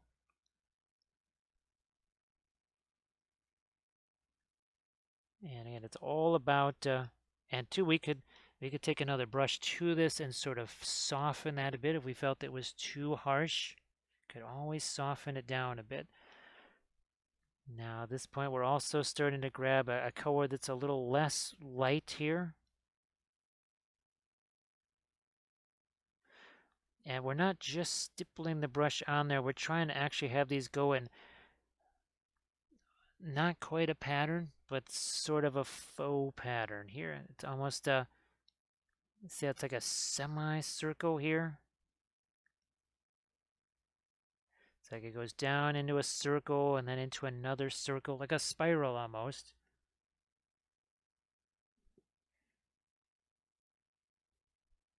Yep, armored wolf. Let's see. Actually, that's all gone there. That's what. Now this brush has gotten worn down a little bit, and when there's more liquid in the brush, that is going to happen. But this is what's neat about the oils, is they act like shampoo. Well, not shampoo, but conditioner for your brush. So see here, that's the oils have literally bound all of the hairs together. If I was to use this with acrylics, it would it would look like a cat that just got thrown in a dryer or something like that. Or yeah, that's right. You know, a wet cat, you stick it in the dryer. Don't recommend that at home, kids. But it just comes out as a big block of fuzz, hair sticking out all over the place. So again, see how that's kind of pointed in different directions here. It's what we're trying to do again with this texture all along here.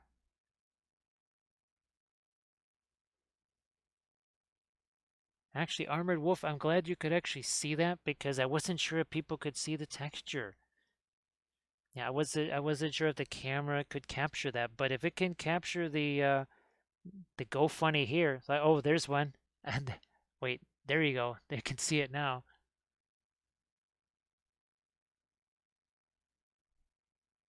Yeah, it makes the best conditioner. How do you think we have the Wappel Sable? Oh my gosh, that's right. Probably most people don't know about the whole Wappel Sable. Yeah, there was it was a certain type of speed painting competition, and it involved refreshments, and it was very ill-advised. It was extremely ill-advised because some people couldn't quite, well, let's say, hold their beverages, unfortunately. And for a couple of us, well, we had to be teaching a lot of classes the next day, so we just said, well, we're going to not take any refreshments, but you can give us other penalties instead. And I had to paint with my left hand, with my own hair, while walking, with someone else holding the miniature. And I had a half an hour to paint an entire miniature. And I painted it with my own hair. And that's when the legend of the Wappel Sable was created. It was during that. Because yes, I painted a miniature with my own hair in about a half an hour.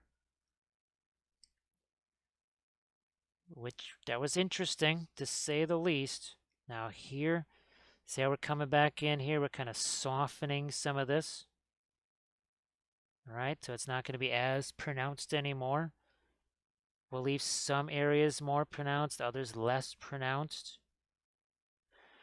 Right there along that highlight edge, I don't mind that being pronounced. In the shadow areas, not so much. So we're going to do that all along here now. And then we'll get to the texture part on the rest of his robe as we just kind of delicately wander on through here. Oh, we're also going to have to do this too. But see this the stippling motion right here?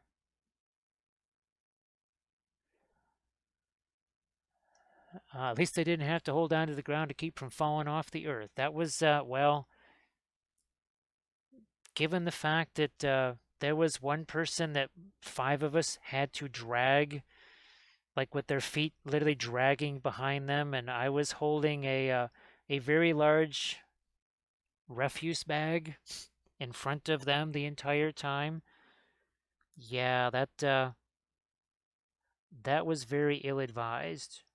That was not actually, well, it led to other consequences. That's for sure, without a doubt. So yeah, that particular event has never happened again and never will. We knew it was a bad idea before they even started getting set up for it. We're like, this is going to end badly. Oh, and then they all got sick because they were sharing the same beverages. So yeah, like three of them ended up in the hospital, and most of them just had to go home early.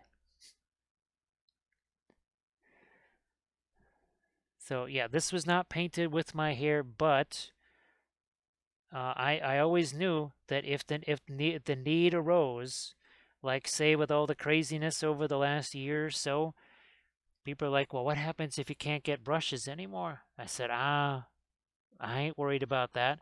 I'll just pull all the hair out of these ferrules right here, and I have my own supply of Kolinsky. That's a Wappel Kolinsky. It's the finest sable in all of the world.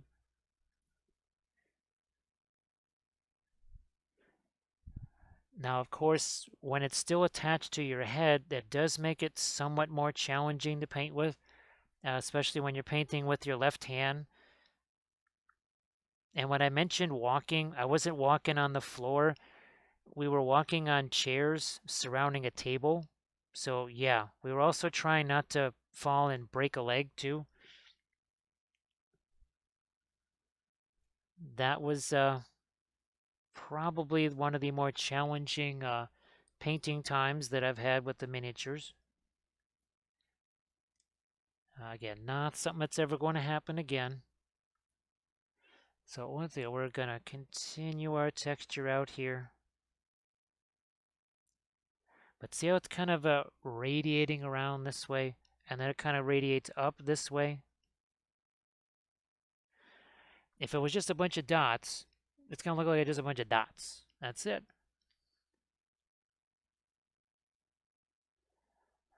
Oh, yeah, that's right.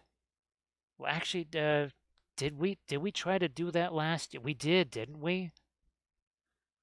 I swear we did. Well, Caleb got plenty of abuse, but didn't we do something like that? We said, well, clearly the sculptor did something horribly wrong here because the nose is all out of proportion to this, that, and the other. Who enters my domain? Who enters? Who enters my domain?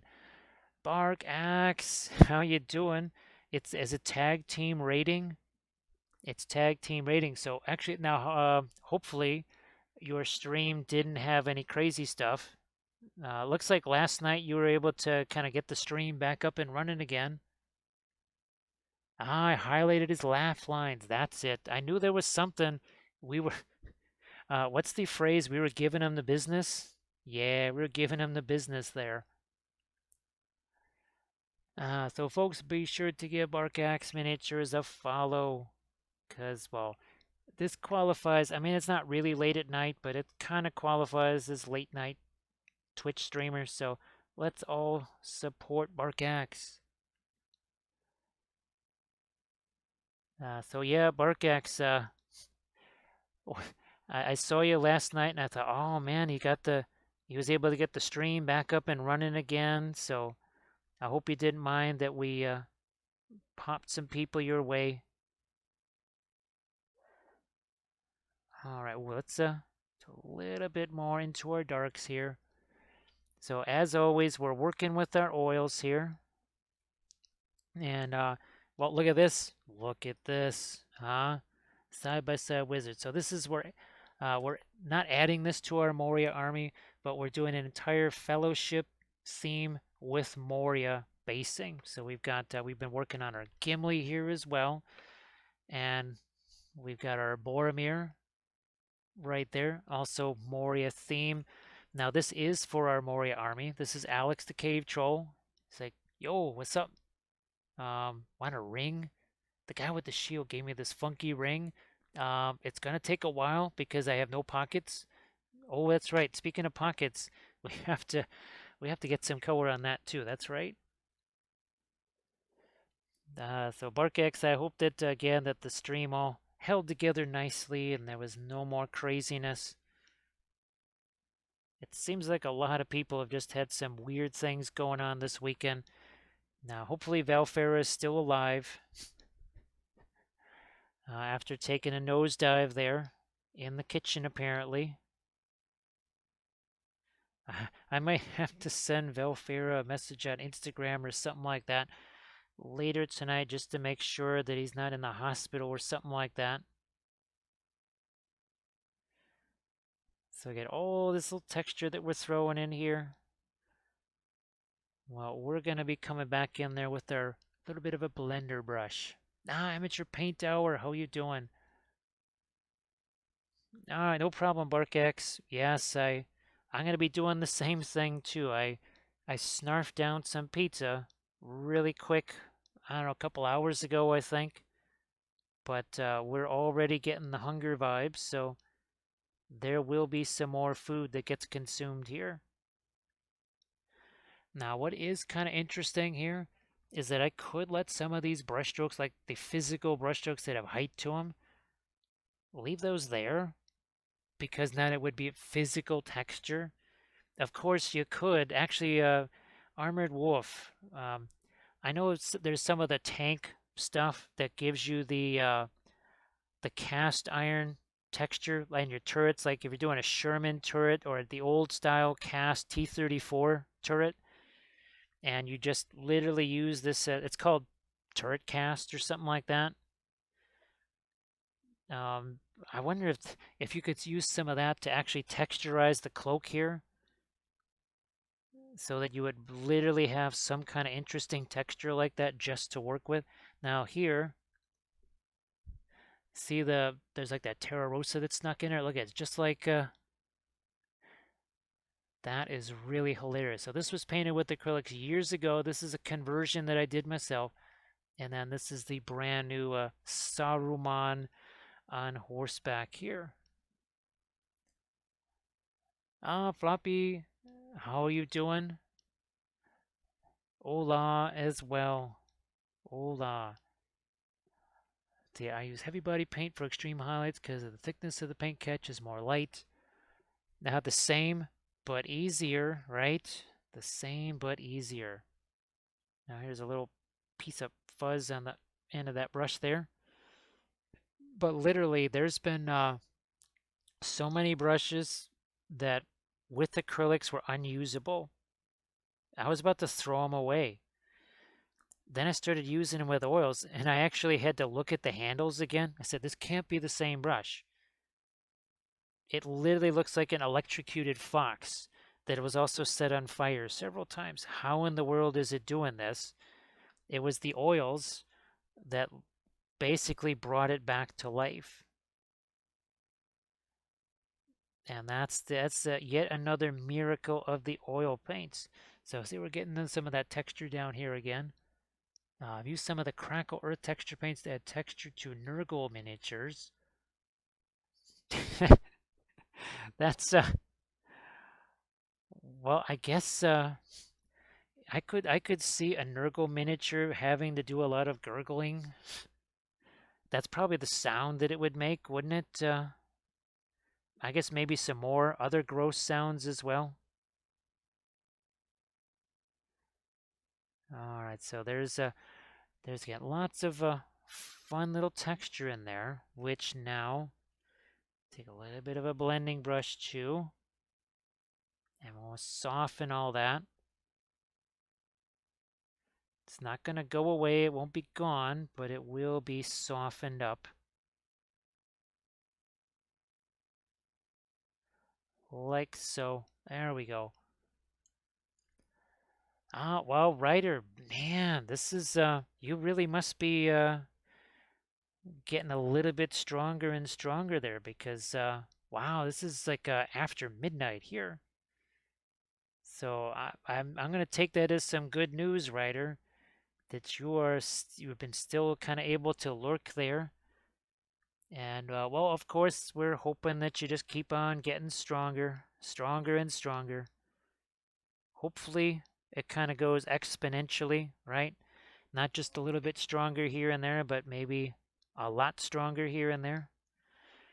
See, again, we're trying to think about the pattern that we're doing here.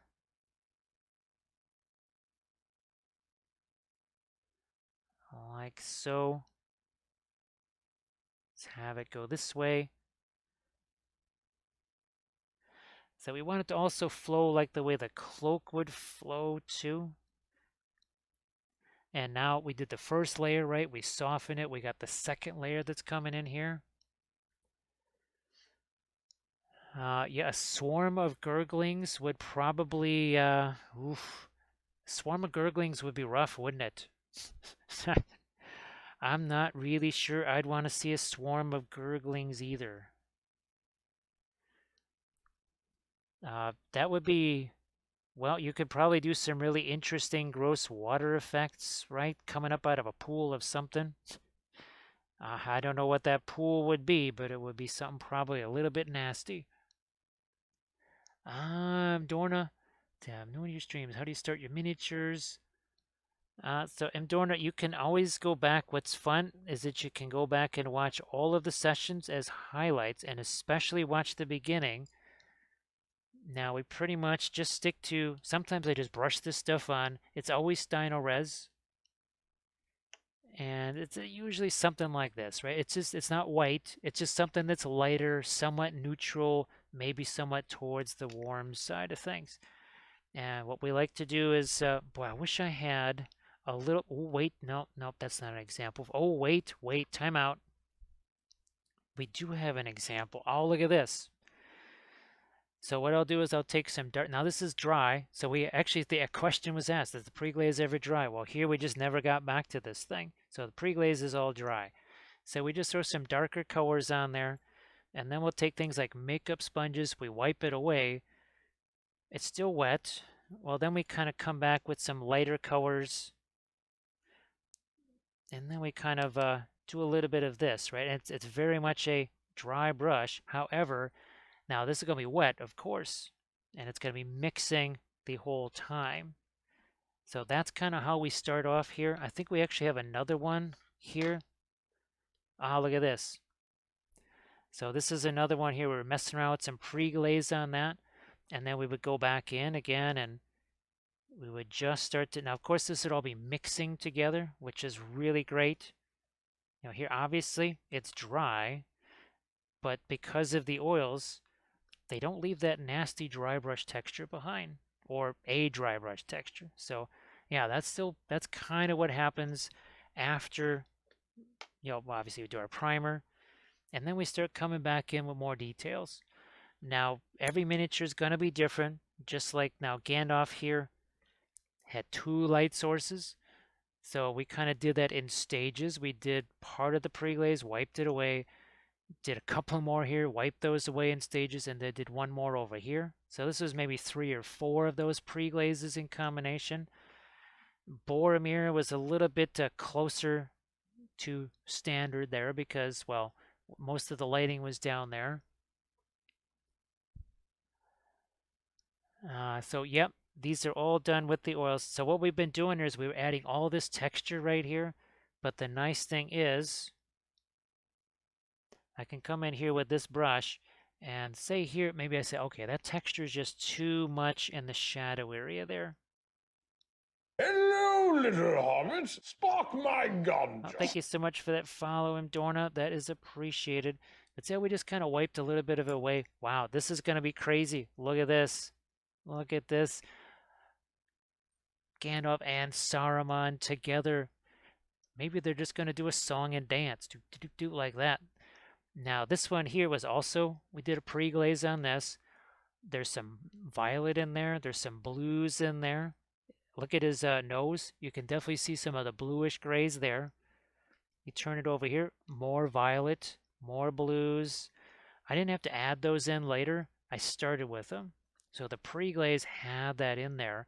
All I had to do is basically, it's like carving a statue. I like how we're using a Saruman staff as a pointer over here. But that was all brought out later on with those additional lights. So actually this is going to be really handy, having these two guys side by side. Obviously not just puppet shows, but I guess it's going to be a handy little teaching element.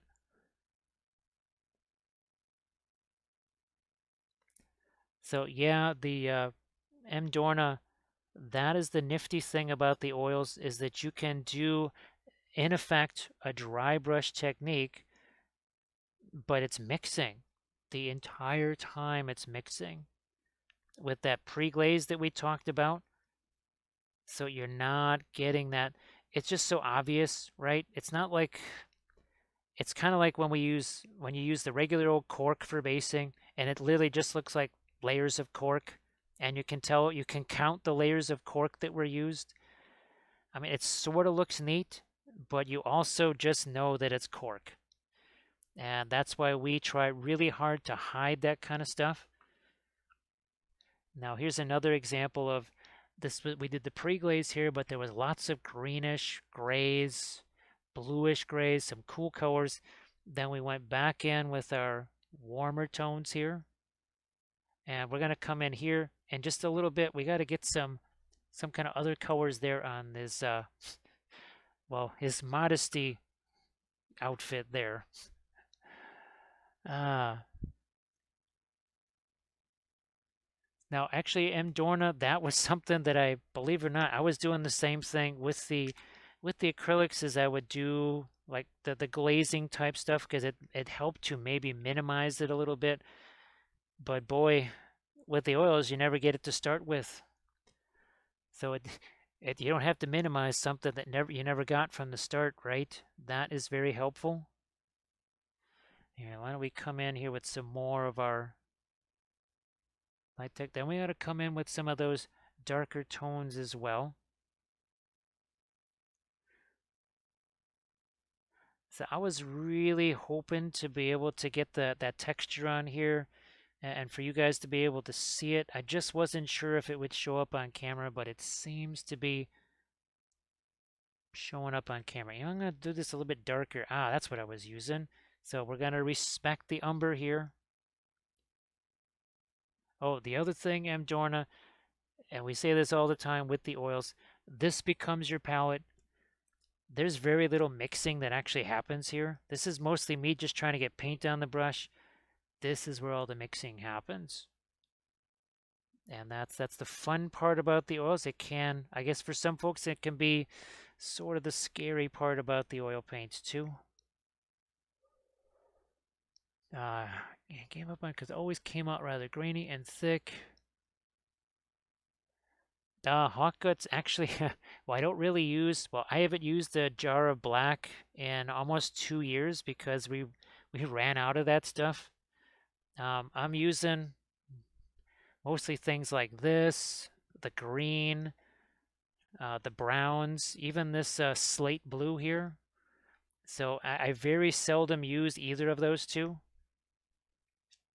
I'm mostly using like the elf, no, the light flash, even the pink, pretty much everything else except the white and black, ironically enough.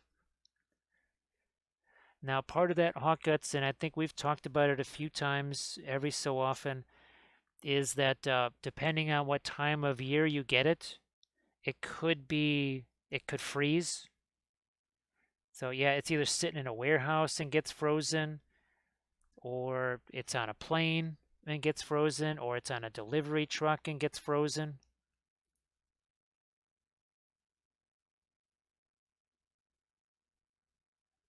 No hot guts, they are definitely not thin. Actually, I've done some videos where you could, there's a couple of YouTube videos that I show I'm actually priming in the videos. I think I have one YouTube video that's all just about priming miniatures. Yeah, actually, you can go check that one out. It's all about priming miniatures. So now you can see I'm starting to put some darker texture elements in here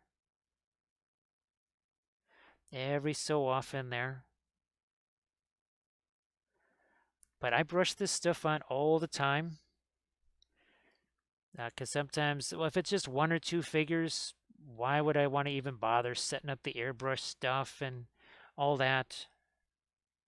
I'll just brush it on. And Kathy just brushes her stuff on all the time because, well, she doesn't even have an airbrush. She's never used one. And she's always brushing on her Stynylrez. Here's another instance of some of that darker texture in there. Yeah, now hotguts again, it can sometimes get frozen during the process of delivery or something like that. There are times of year that are less ideal to try and get yourself some Steino res for sure. Let's see. Stickman, how are you doing? So Stickman, this is actually a regular GW figure. This is the new plastic Saruman. So there's also Saruman on foot, and there's also Grima Wormtongue, and the Palantir also comes in that set. So this one's actually not 3D printed. It's not, I know we've done a lot of our 3D printed stuff, right? Like our wonderful Iron Hills dwarves, these are 3D printed.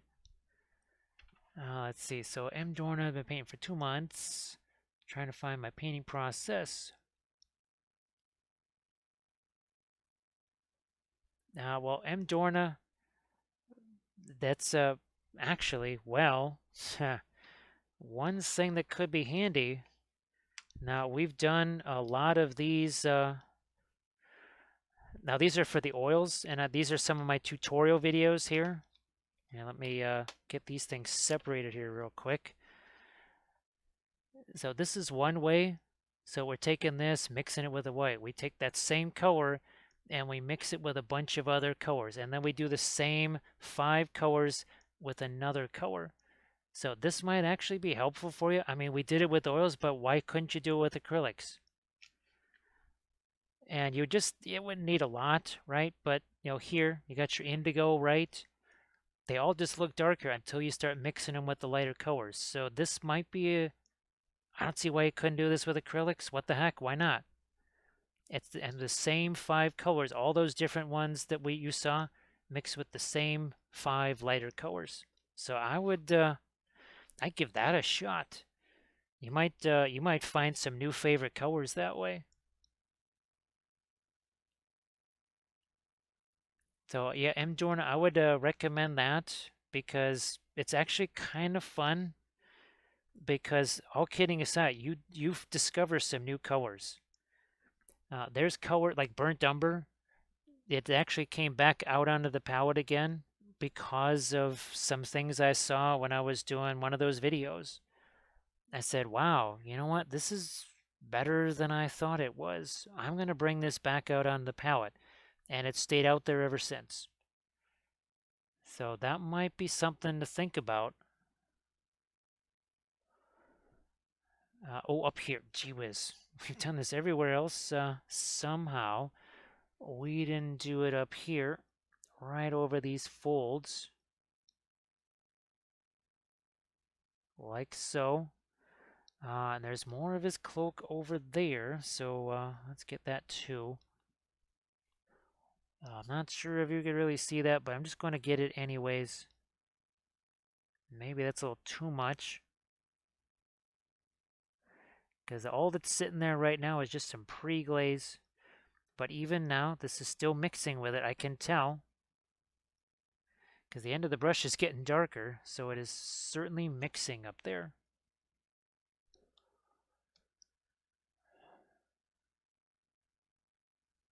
And oh, well, Armored Wolf, as always, just save me the time of saying find reference photo. Look what I got here. I got reference photos.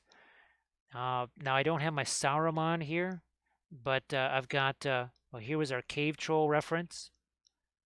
So I always that's what look in these corners. There's always a reference down there.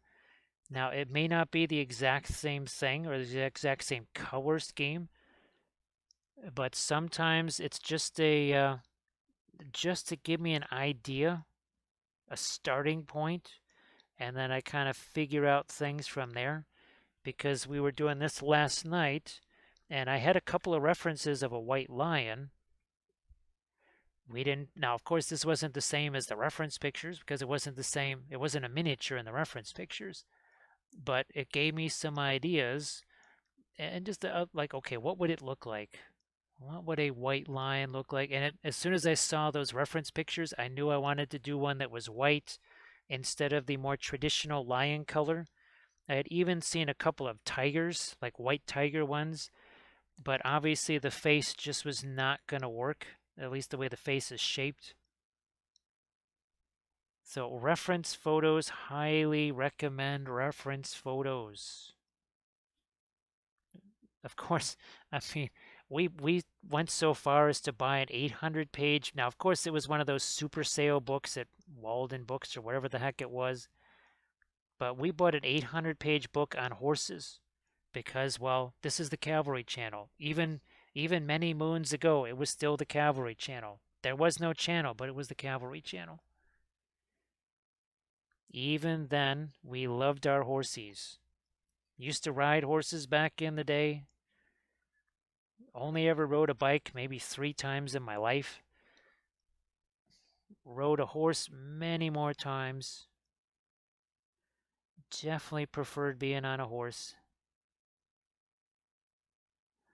Now let's get a couple of our darks in there, and now we'll go back the other way with some lights again.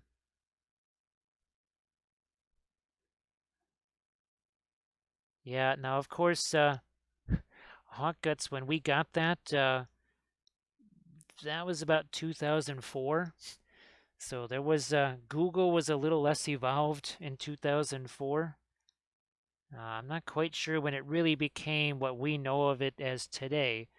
But yeah, there was no such thing as Google Foo back in that day. I mean, it is kind of nice to have the actual book because, well, sometimes the internet doesn't work. We've all experienced that. That's for sure. All right, continuing to add our lights onto Saruman here. Gotta get some lighter colors on his beard, I think. Now the skin tone, I'm gonna go back over here to some of our green. This is our perline black, but more of a green at this point anyways.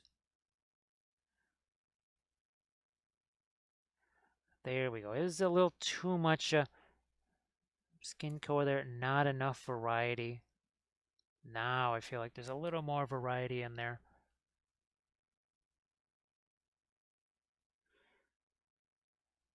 I think we could even use, wow, I'm gonna see if I can't sneak in a little bit of this umber over here on the side of his, on this one side of his nose. Maybe not that much. That's better. And now I can come back in maybe with some light.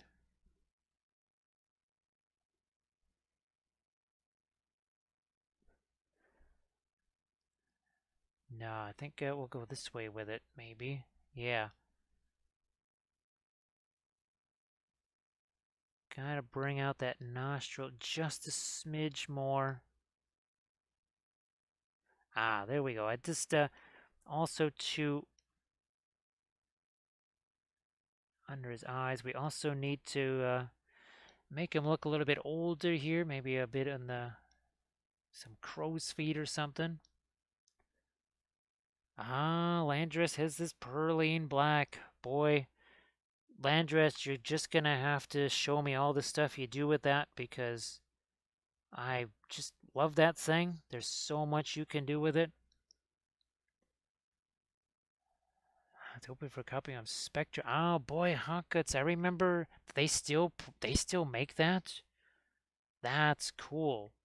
I don't know if it goes by numbers or something like that. I think the last copy of Spectrum I might have had was like Spectrum 8 or something. It's probably on Spectrum 57 by now.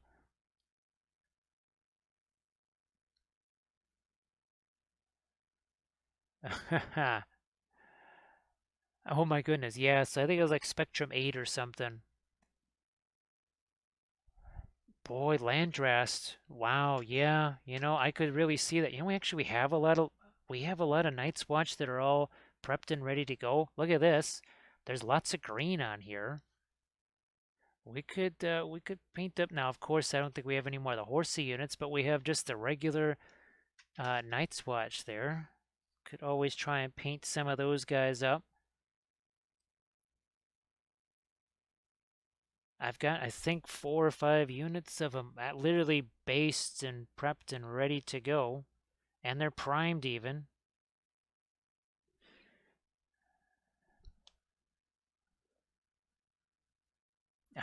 Indifo, that's a good one, Landrest. Indifo.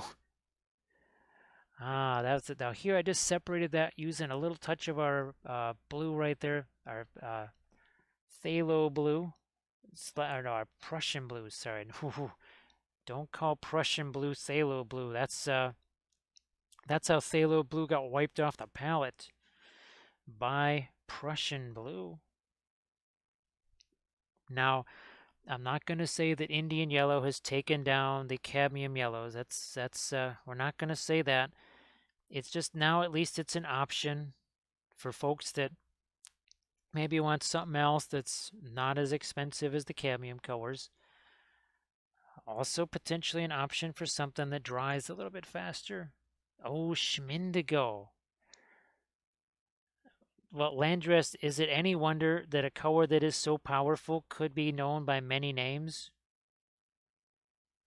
I think it's only appropriate that a color of that significance could be known by like the one true brush, right? It takes many forms, but it has one name. So it's like it's like the brush version or the paint version of the one true brush. Can be called many things. Look at that, another little nice addition of some texture right there.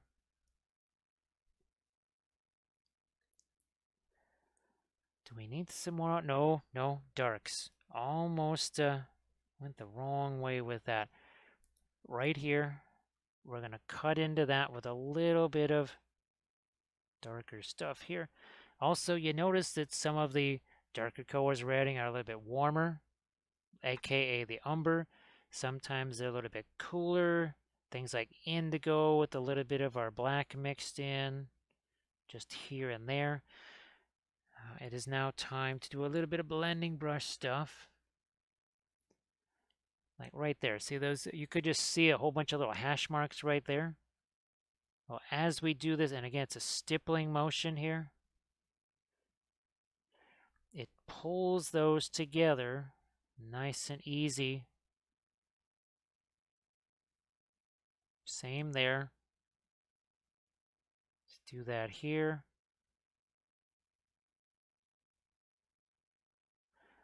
Yeah, so making use of our blendy brush all the time. Oh, how about we come back over here? I'm going to add actually a little bit of crazy here. We're going to add a little bit of our Fanchon red to that. And sure enough, that's that little extra kick that I needed right there. I needed some of that red in there. I guess I probably could have used brown matter in the same way. I'm not sure. I guess I have a little bit of brown matter still out there on the palette. Okay, now I feel like I've got some stuff going on here with our leathers that separates it from the horsey. Now, Hawkgut says a little Bob Rossian 3 hairs and some air is all that it takes.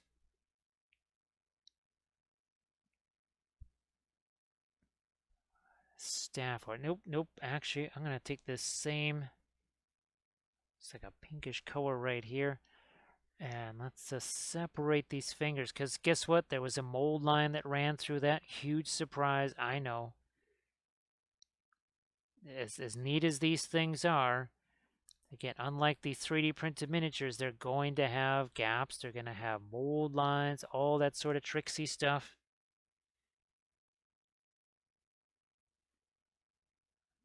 Even the sprue marks, right? So there's all kinds of funky things that can happen, even with the newest and niftiest plastic minis. I think that was missing a little bit of the dark over his eyebrows there. Their eyes, anyways.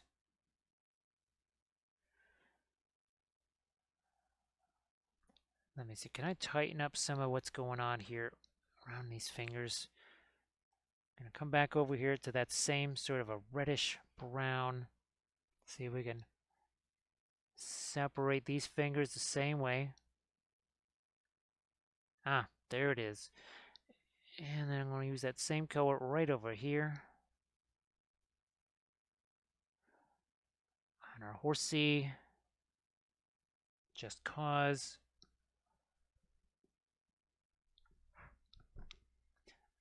I'm going to use this. Boy, we haven't used this since our very first pre-glaze about almost 8 hours ago.